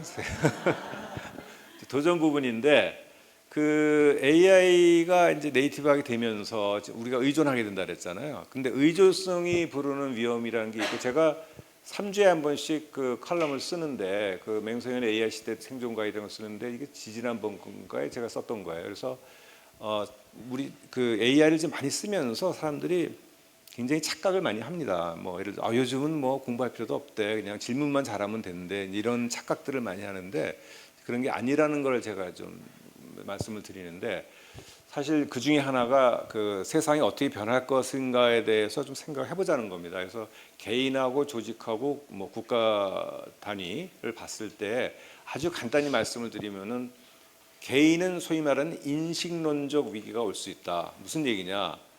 AI도 거짓말이란 말은 사실 거짓말은 의도가 있기 때문에 AI가 의도적 거짓말은 안 해요. 근데 자기도 모르게 거짓된 정보를 주는 거죠, 그죠? 네, 실수도 하고 그래서 그러다 보니까 진실하고 거짓이 섞여 있는데 그거를 우리가 구분할 수 있는 능력이 있어야 되잖아요. 근데 많은 경우에 전문적인 지식이 없으면 그걸 못하는 경우가 많습니다. 그래서 경계를 잘 긋지를 못해요.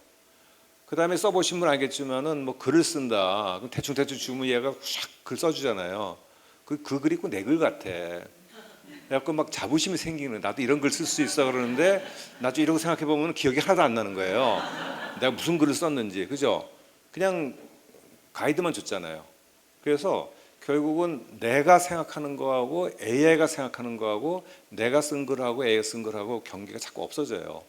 도움을 받는 게 나쁜 건 아닌데, 그래서 언제 우리가 어느 시점에 도움받냐가 되게 중요한데, 결과적으로는 그 경계가 모호해져서 사람들이 혼란해진다, 인식론적으로. 이제 그런 생각이 드는 거고, 조직 관점은 뭐 지금 우리 그 어떤 조직의 사다리가 있잖아요. 근데 신입 안 뽑잖아요, 기업에서. 그 AI가 있으니까 신입 직원이 할 걸 AI가 다 해주잖아요. 그럼 못하러 뽑습니까? 그러면 이제 중견 매니저가 있고 윗사람들이 있으면 되니까 그 사람들이 AI를 잘 쓰면은 신입 필요 없다. 어려워지잖아요, 그죠? 근데 그것이 이제 조금만 10년 정도 앞으로 어떻게 될까 생각해 보면 그렇게 하면 안 되는 거예요. 자, 10년이 지나면은 10년 전에 신입 안 뽑았으니까 10년 후에 그 미들 매니저가 다 없을 거잖아요. 결과적으로는. 그럼 어떻게 해요, 회사는? 그러니까 그런 생각을 좀 해야 되는데 그런 생각 안 하면서 당장 일단은 코스트를 다운시키는 방법으로 AI를 쓰고 있다는 거고요.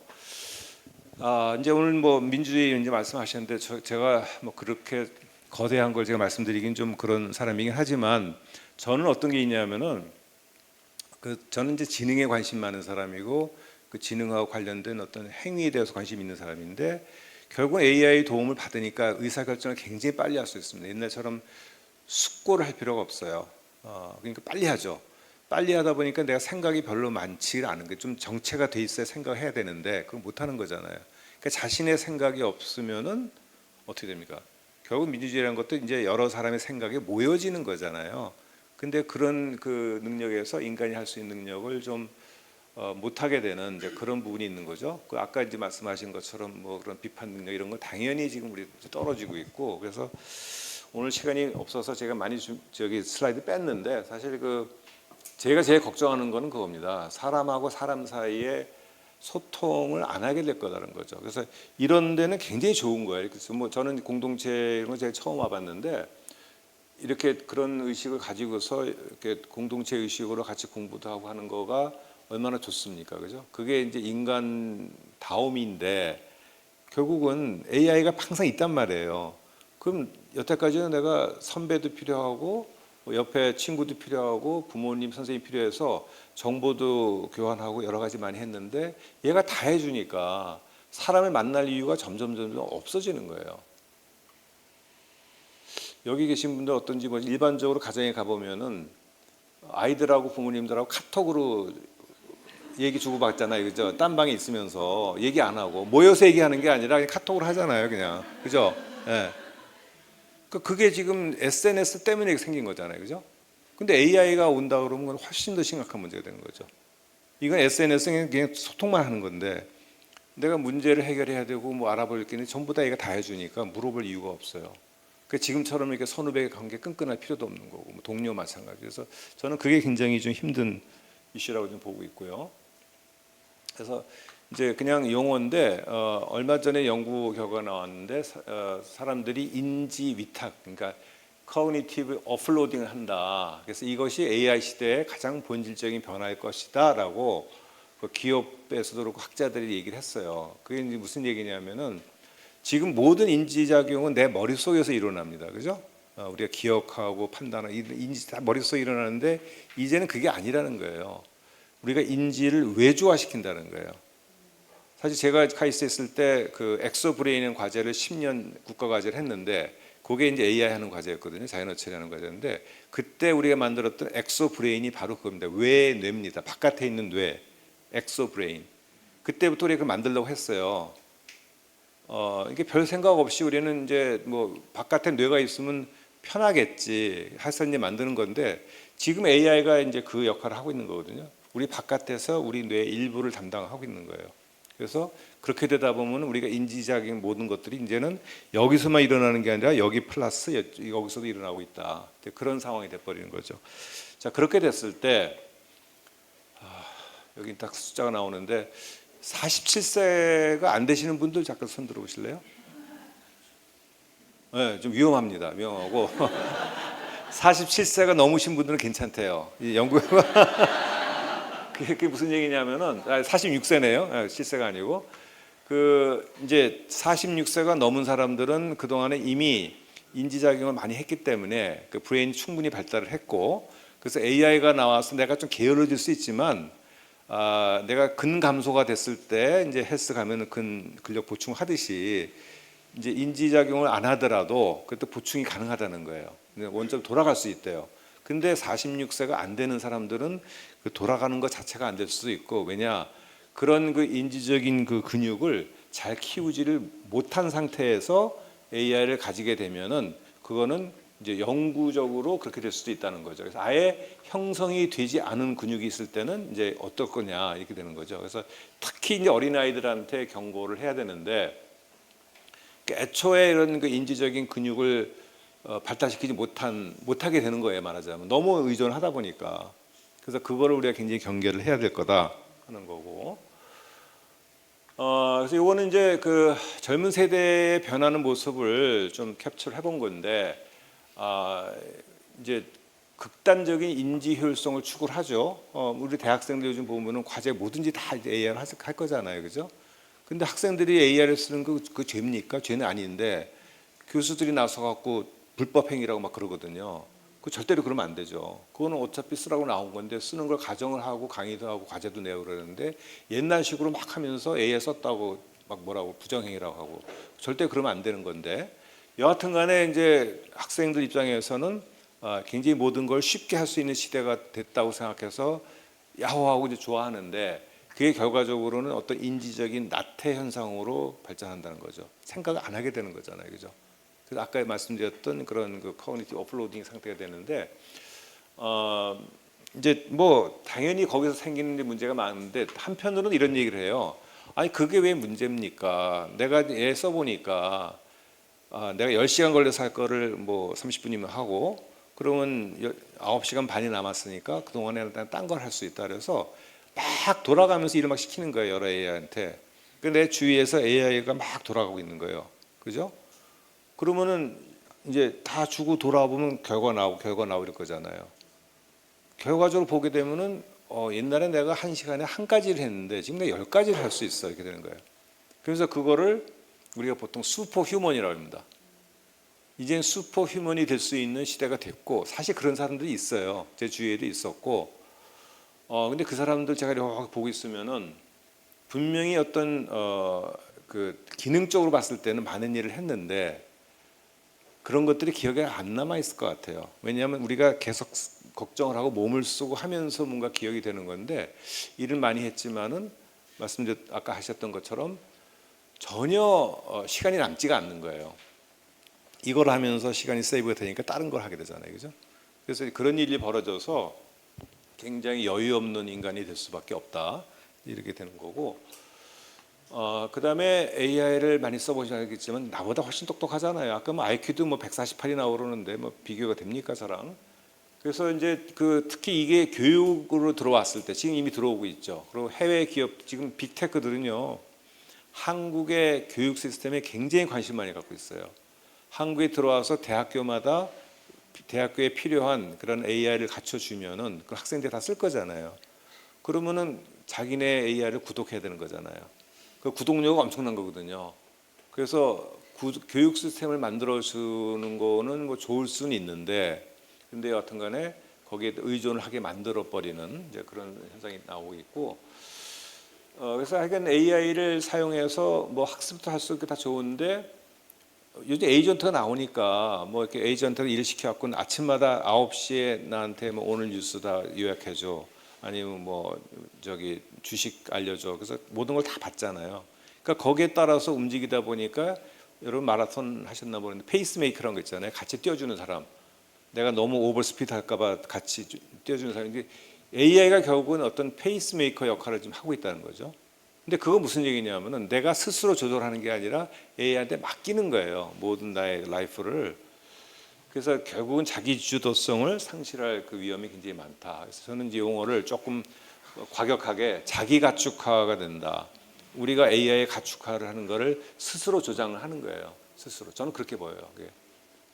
AI를 쓰고 있다는 것이 결국은 자기 가축화가 되는 거다. 그래서 그거 아시죠? 우리가 좀 좋아하는 애완견, 개들이 늑대로부터 진화한 건 아시죠? 그래서 그 늑대들하고 개하고 그죠? 맞죠? 늑대와 개. 뇌 용적을 보면은 지난 몇만 년 동안에 한 10% 20% 줄었대요. 뇌 용적이. 왜 줄었을까요? 네? 편하니까. 먹이 다 주죠. 병원도 데리고 가죠. 뭐 그러니까는 너무 편하니까 얘가 머리를 쓸 이유가 없는 거예요. 사람도 마찬가지예요. 계속 AI 의존하게 되면 머리를 쓸 이유가 없잖아요.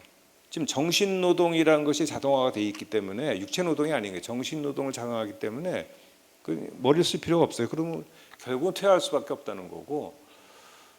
그다음에 아까 이제 경계에 그런 얘기를 했는데 사실 저는 AI를 잘 쓰는 방법은 생산성 향상보다는 저희가 생각하지 못했던 거를 생각해 주는 어떤 확장된 능력이라고 보고 있거든요.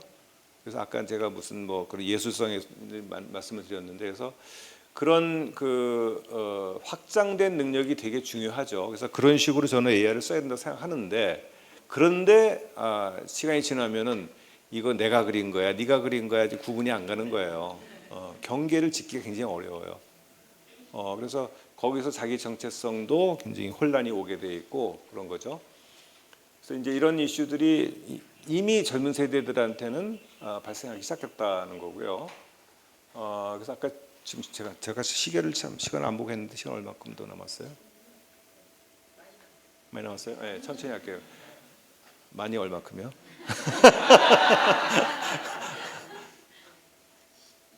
아, 10분? 지금 반밖에 안 나갔는데. 네, 좀 빨리 가겠습니다. 네, 그래서 이제 조직은 아까 신입이 사라지고 이제 시니어만 남는다는 그런 말씀을 드렸고, 그래서 저는 사실 이제 제가 이런 얘기를 하는 거는 대부분은 이제 교육으로 다 연결이 되거든요. 그래서 자 이런 상태인데 그럼 교육이 어떻게 돼야 되느냐? 이게 교육이 뭐 제도권 교육일 수도 있고 여러분 스스로 교육일 수도 있고 그런데 그 교육에 던지는 이 함의는 결국 뭐냐면은 저는 우리의 지금 현재 대학 시스템이 이렇게 오래 못 갈 거라고 생각합니다. 뭐 50년 그 얘기가 아니고 저는 한 5년, 10년 안에 그냥 다 싹 바꿀 수밖에 없을 것 같아요. 왜 그런지 아세요? 보통 우리 4년 다니면서 전공 하나, 두 개 하잖아요. 근데 졸업했는데 들어갈 데가 없어요. 누가 바보같이 4년 동안 1,000만 원씩 돼가면서 1년에 공부를 할 거냐고요. 안 하죠. 그죠? 그래서 이제 대학이라는 것이 이렇게는 못 갈 거다 하는 생각이 들고요. 그래서 요즘 보니까 이제 G세대나 MZ세대들은 벌써 생각이 좀 다르다고는 해요. 그래서 부모님한테 나 대학 안 갈 테니까 4년 동안 등록금 다 주면은 나 그거 갖고 사업하겠다. 뭐 이런 사람들도 꽤 많이 나온다 그래요. 근데 그게 오히려 현명할 수 있는 거죠. 예.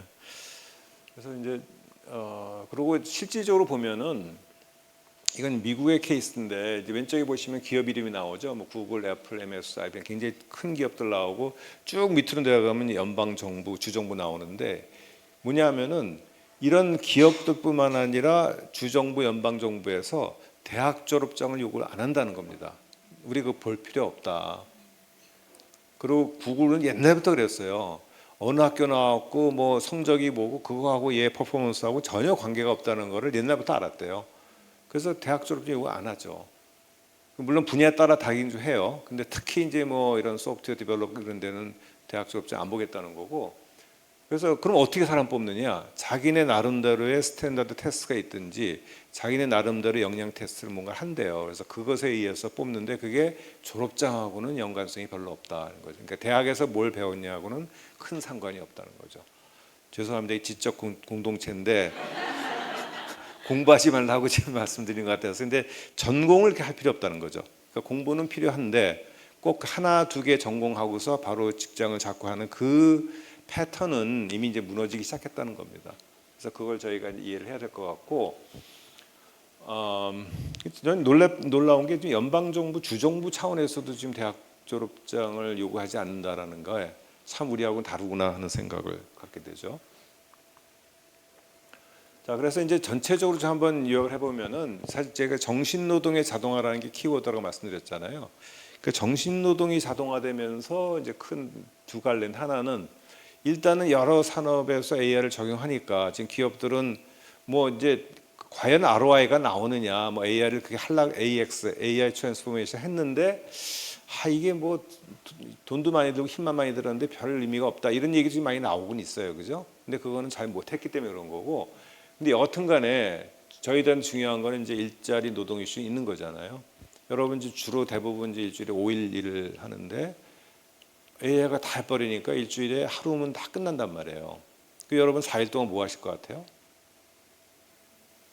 우리 대표님 뭐 하실 것 같아요? 별 생각 없으시죠? 대부분 그렇습니다. 생각 없어요. 아니 언제 내가 그렇게 일주일 하루만 일하고도 내가 먹고 살 수 있었겠냐. 근데 그런 이제 일을 할 수도 없는 거고. 근데 결국은 그런 부는 어디서 오느냐. AI를 가진 기업들이 부를 다 창출하는 거예요. 얘네들이 로봇도 다 데리고 있고 그러니까 거기 부가 나올 거잖아요. 그죠? 그럼 그때 어떻게 돼야 돼요? 근데 분배가 돼야 되는 거죠. 근데 지금 거기에 대해서 아직까지 준비는 안 돼 있는 상황인데 뭐 어떻게 분배가 되긴 되겠지만 여하튼간에 우리는 그렇게 오랫동안 일을 안 해도 되는데 지금 좋을 수는 있는데 이 가슴에 손을 얹고 생각해 보시면 저희들의 정체성이라는 게 대부분은 일에서 나오잖아요. 내가 어떤 일을 하고 있냐에 따라서 그죠? 근데 그게 이제 일주일에 한 번 내 라이프 타임의 20% 정도라 그러면은 내 정체성은 어디서 어떻게 이게 만들어질까 뭐 이런 고민들을 좀 하시게 될 것 같아요. 그래서 그게 이제 유토피아나 디스토피아 아무도 모르는 그런 이슈고요. 이쪽은 뭐냐면은 이제 아까 계속 나오는 건데 지금 의사 결정을 AI에 의존을 하게 돼 있어요. 사람은 어쩔 수가 없습니다. 우리 편한 걸 찾기 때문에 진짜 엄청나게 아침 일찍 일어나서 1시간씩 조깅하고 뛰는 그 정도 의지가 없는 사람 같으면은 AI에 의존하게 돼 있습니다. 나 AI 안 쓸려고 해야 되는데 잘 안 될 거예요 아마. 그죠?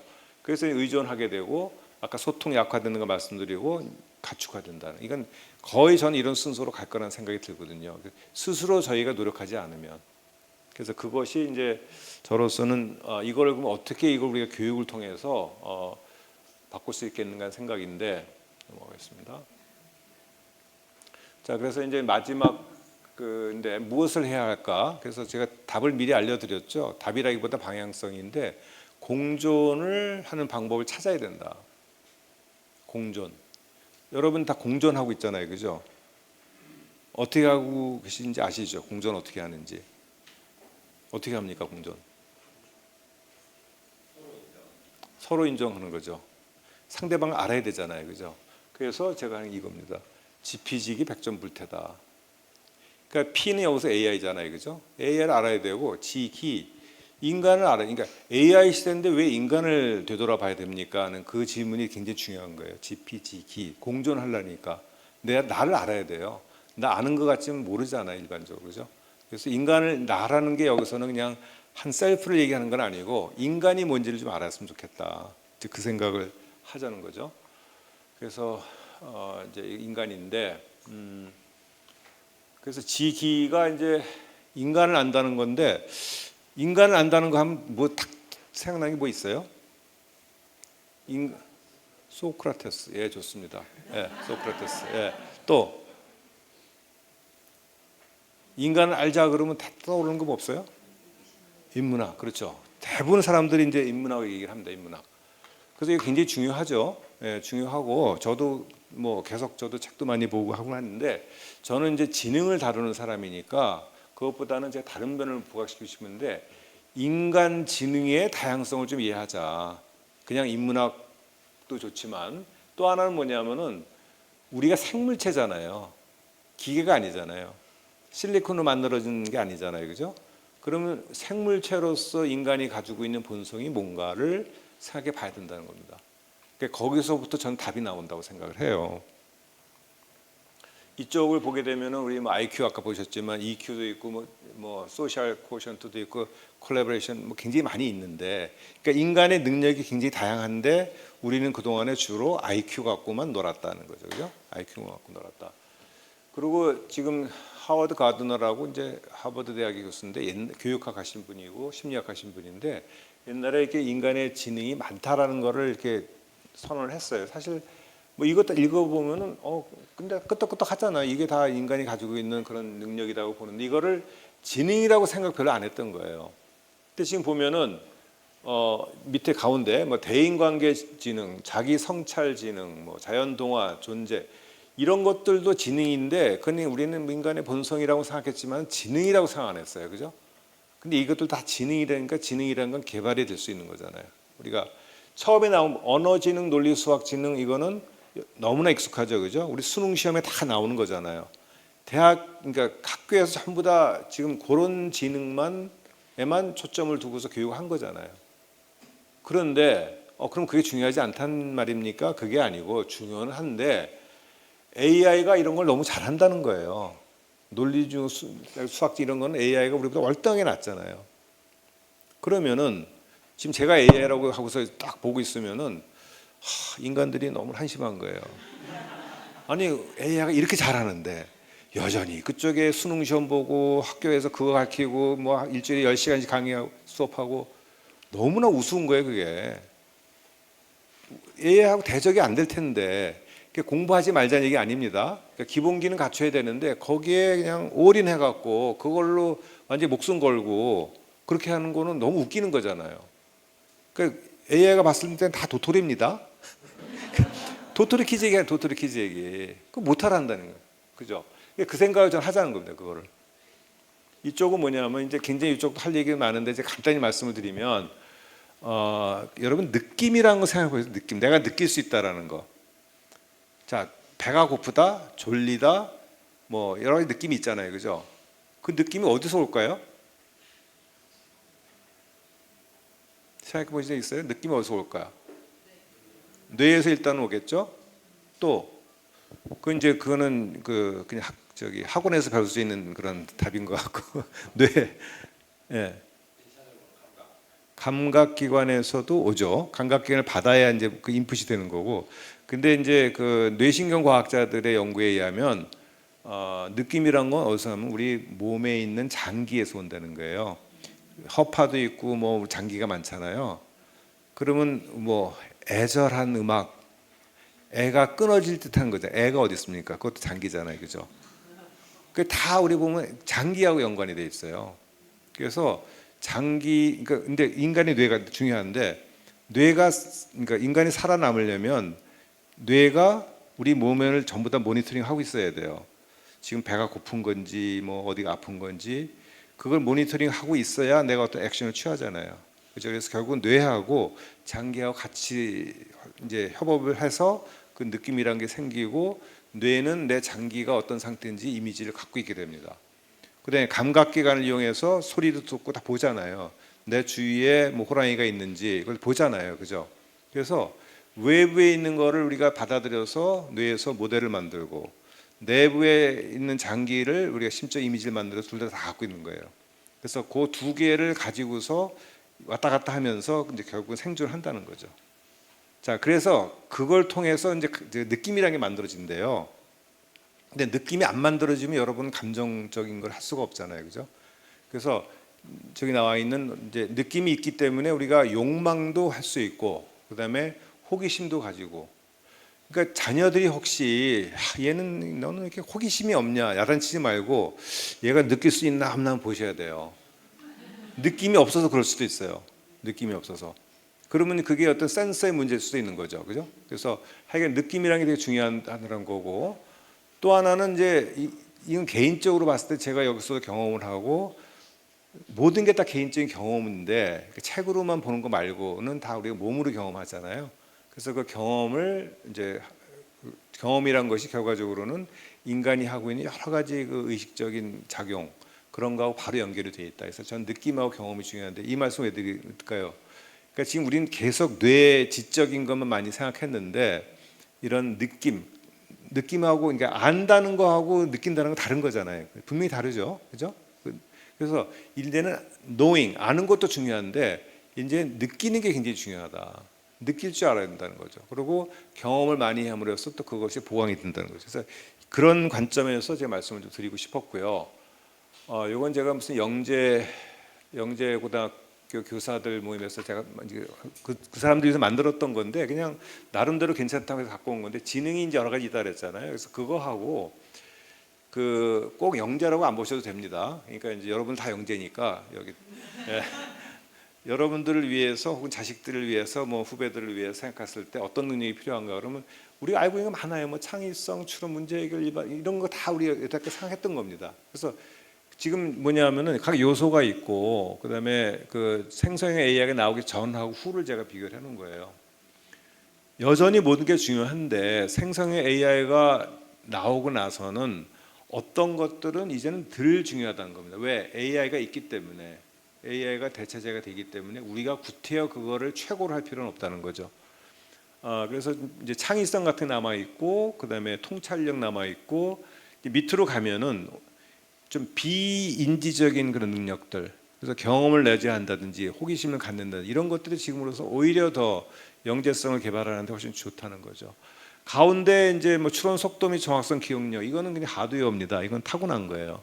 이건 뭐 어떻게 바꾸기 어려운 것 같아요. 제가 보기에는. 그래서 이 정도 이제 생각하면 되는데 제가 이제 마지막으로 좀 강조를 하고 싶은 거는 정말 그 인간다움, 지난번에 우리 그 오마이 포럼 할 때 인간다움 말씀하셨는데 시간이 30분밖에 없어서 제가 이거 거의 얘기 못했거든요. 저는 이제 인간다움이라는 게 점점 더 중요해지는 시대라고 봅니다. 이게 그냥 감상적인 얘기가 아니고 지금 이거 보게 되면은 이게 이제 원하죠. 진주 목걸이라는 원하인데 그걸 AI가 따라서 그린 게 지금 여기 있는 거예요. 예. 뭐 나쁘지 않죠. 그냥 예술 작품처럼 보이기도 하고. 근데 요거를 한 1분 가만히 이제 들여다 보시고 나서 이렇게 비교를 해보면은 이상한 감정이 듭니다. 근데 오른쪽에 전부 다 이게 다 AI가 만든 것들이거든요. 그냥 처음 딱 봤을 때는 와 대단한 그림이다. 어떻게 저런 걸 만들어내느냐. 맨 오른쪽에 이제 그 그림을 갖다 이렇게 한 거고.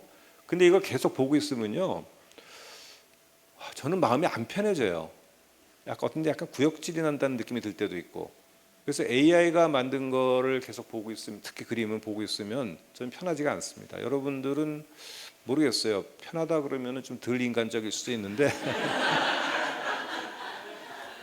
그래서 하여간 이건 이제 제가 그냥 이거는 예시로 보여드리는 거고, 이제 앞으로 우리가 뭐 디자인을 하든 뭐 물건을 만드든 할 때 AI가 많은 걸 만들어낼 거예요. 근데 심미적인 부분에 있어서 인간의 타치가 들어간 거하고 AI는 맡긴 거 분명히 다를 거예요. 근데 우리는 분명히 인간이 한 걸 분명히 좋아할 겁니다. 그래서 무조건 AI한테 맡긴다는, 생산성을 위해서 한다는 것이 꼭 좋은 건 아닐 것이다라는 거고, 그래서 뭐 그런 면에서도 이제 인간다움이 중요한 건데, 또 다른 면을 보면 이겁니다.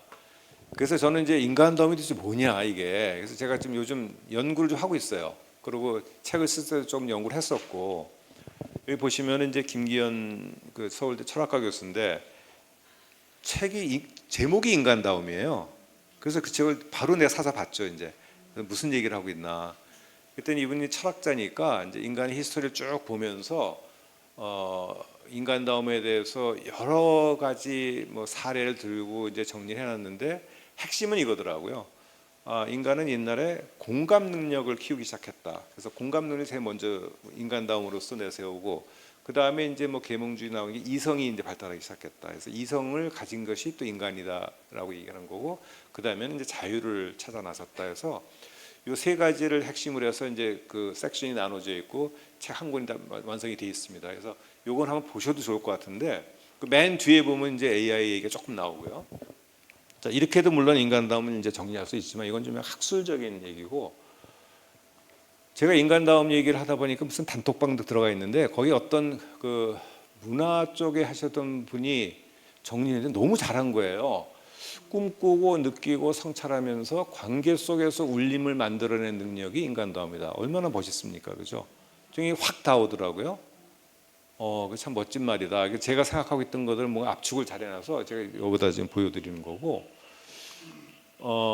이제 이거는 뭐냐면 제가 좀 약간 자료를 찾아보면서 이 부분은 제가 한 번도 다른 데서 발표한 적이 없어요. 오늘 제가 여기 처음으로 이제 발표를 하는 거기 때문에 제가 외우질 못해서 이제 보면서 얘기를 해야 되는데, 이제 제가 생각하는 거하고 이제 AI를 제가 주고받고 하면서 정리 한번 해본 거예요. 그래서 이제 인간담이라는 것은 유한한 신체 맞죠? 우리 시간을 무시할 수 없어요. 시간 속을 살아가면서 몇 가지가 겹쳐 있는데, 첫째, 자기 자신을 의식적으로 마주하고 타자와의 다름을 견디며 연결되고, 몸으로 세상을 겪고 경험이죠.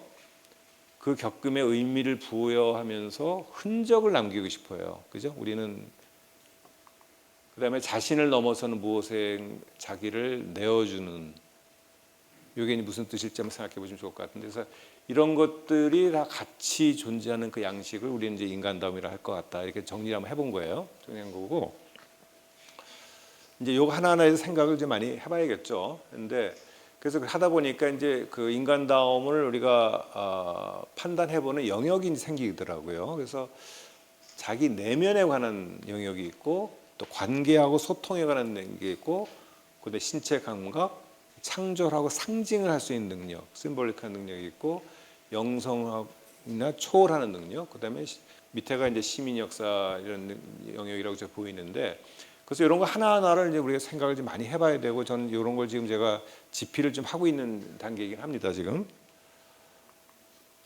그래서 이거를 인간의 영역을 나눠서 보게 되면은 이제 예를 든 거예요. 그럼 예를 들어서 자기 내면은 뭐가 있을까? 뭐 메타인적 자기 성찰한다든지, 뭐 다시 시도해보는 어떤 탄력성을 갖고 있다든지, 회복 탄력성 같은 거죠. 뭐 그런 것들이 여기 속하고, 뭐 신체 감각을 이해하기 쉽고, 관계 소통 있는 그대로를 서로 존중한다든지, 뭐 다름을 이렇게 인정하면서 연결할 수 있는 능력 그런 것들이 다 결과적으로는 인간다움의 한 면모라는 거죠. 그래서 그런 면모들을 우리는 근데 여기 나와 있는 것들이 이렇게 보시면 돼요. 대부분은 AI가 성취하기 어려운 것만 제가 잡아놨습니다.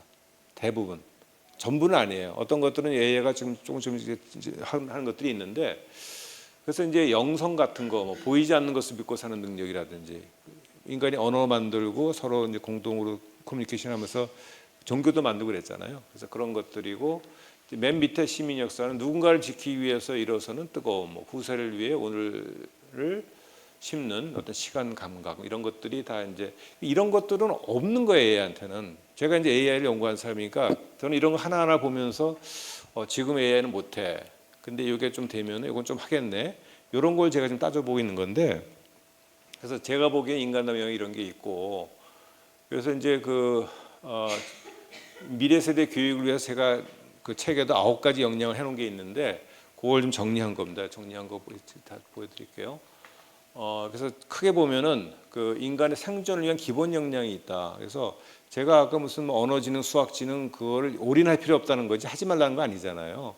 그래서 어떤 문해력은 여전히 중요하고 문해력이 있어야 책도 보니까 학습이 되는 거고 통찰력, 길러야돼 창의력 당연히 우리 일반적인 교과 과정에서 이제 강조했던 부분이고 두 번째가 이제 이거 뭐냐 인간 고유 능력의 확장, 증강을 해야 된다는 건데 이런 면을 가지고는 있죠. 근데 앞으로는 AI가 자꾸 치고 들어오잖아요.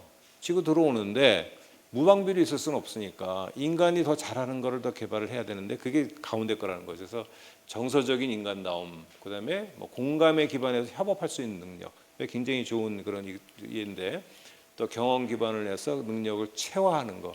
제가 책만 읽은 게 아니라는 거죠.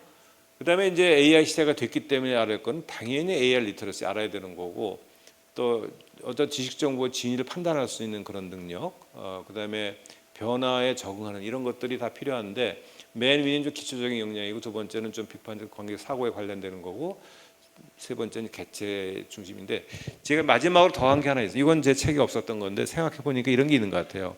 일종의 메타 레벨에서 생각할 게 있을 것 같다. 그래서 어떤 시민이나 역사 의식을 좀 가지고 있는 것이 이거 사실상 AI는 가질 수가 없잖아요.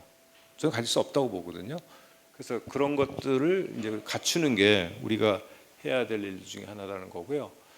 이제 마지막 슬라이드 같은데 지금 AI 네이티브 시대로 간다 그랬잖아요. 그래서 교육을 근데 우리는 지금 굉장히 잘못되어 있는 게 뭐 정부 차원에서 그렇고 여러 지금 뭐 SNS 저기 이 단톡방을 봐도 그렇고 그룹들이 많이 있는데 많은 사람들이 그 AI를 가르치는 데 지금 올인해요. 나쁘지 않습니다. 하긴 해야 돼요. 그거는 이제 전초 작업을 해야 되는데 사실은 AI 네이티브 교육은 그건 아닌 거예요. 그거는 그냥 깔려 있는 거고 AI에 압도당하지 않고 공존할 수 있는 인간을 길러내는 거. 저는 그걸 교육의 핵심이라고 좀 보는 거예요. 근데 우리나라 교육이 뭐 전 세계적으로 그렇지만 아직까지 이런 쪽으로 방향을 잘 못 잡고 있다는 것이 좀 답답하다는 거고요. 그래서 어떤 인간의 지능 또 뭐 메타인지 인간성 그런 그게 코어라고 생각하는데 그거를 다 보호해 가면서 AI를 도구로 사용하자. 그 도구로 봐도 상관없습니다. 근데 조금 더 확장된 개념은 우리는 AI하고 이제 공존해야 된다. 같이 살아야 된다. AI가 이제는 우리가 너무 의인화하고 싶지 않지만은 근데 얘가 지금 돌아가는 걸 보니 뭐 인간의 능력을 넘어서고 인지적인 관점에서 근데 그거를 우리가 공생하지 않는다고 볼 수는 없잖아요. 그래서 그걸 생각하면서 굉장히 정교한 그런 교육 설계가 필요한데 아직 거기 지금 시작도 못 하고 있는 것 같아서 저는 그런 부분이 앞으로 시작이 돼야 될 것 같다는 느낌이 들고요. 우리 대표님이 좀 그런 우리 오마이뉴스를 통해서 저런 걸 좀 해주시면은 참 좋을 것 같습니다. 왜냐하면 학교 이런 시스템은 너무 느리잖아요. 구조가 꽉 짜 있어갖고 변하기 굉장히 어렵습니다. 그래서 저는 사실 이런 교육을 좀 하고 싶어서 제가 강연을 도서관을 많이 다녔거든요. 지역 도서관.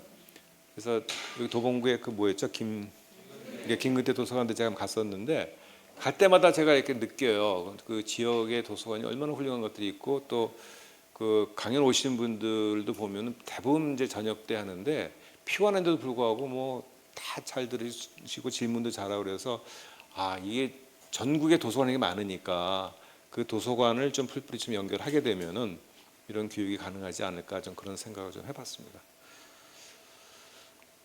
네, 그래서 이제 제가 좋아하는 말 수화명월요. 그래서 지금 물하고 명월 달이죠. 이제 이게 이제 인간이고 그 물에 비친 그 달이 이제 AI라고 보는데 AI가 인간을 카피한 거 카피는 아니지만 인간의 모습을 담아놓은 거잖아요. 그래서 AI 근데 물이 이제 막 찰랑찰랑 하더라도 이제 사실은 이게 같이 공존하잖아요. 뭐 파도가 치더라도 결국 아직까지도 계속 그 물에 비친 달이 있고 그래서 네, 고맙습니다.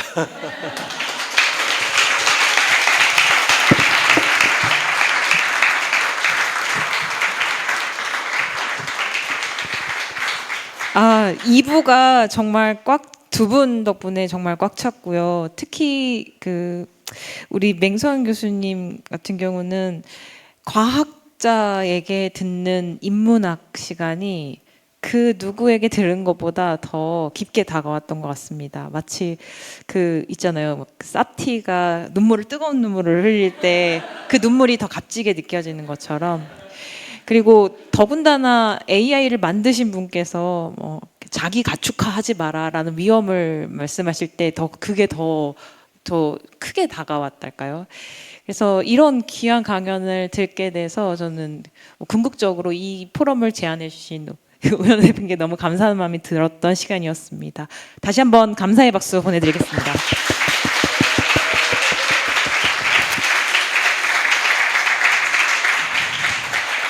사실 정말 짧은 시간을 들여서 더 해주고 싶은 말씀이 많으셨을 텐데 이후에 질의응답 시간에 여러분께서 정말 기초적인 질문도 좋습니다.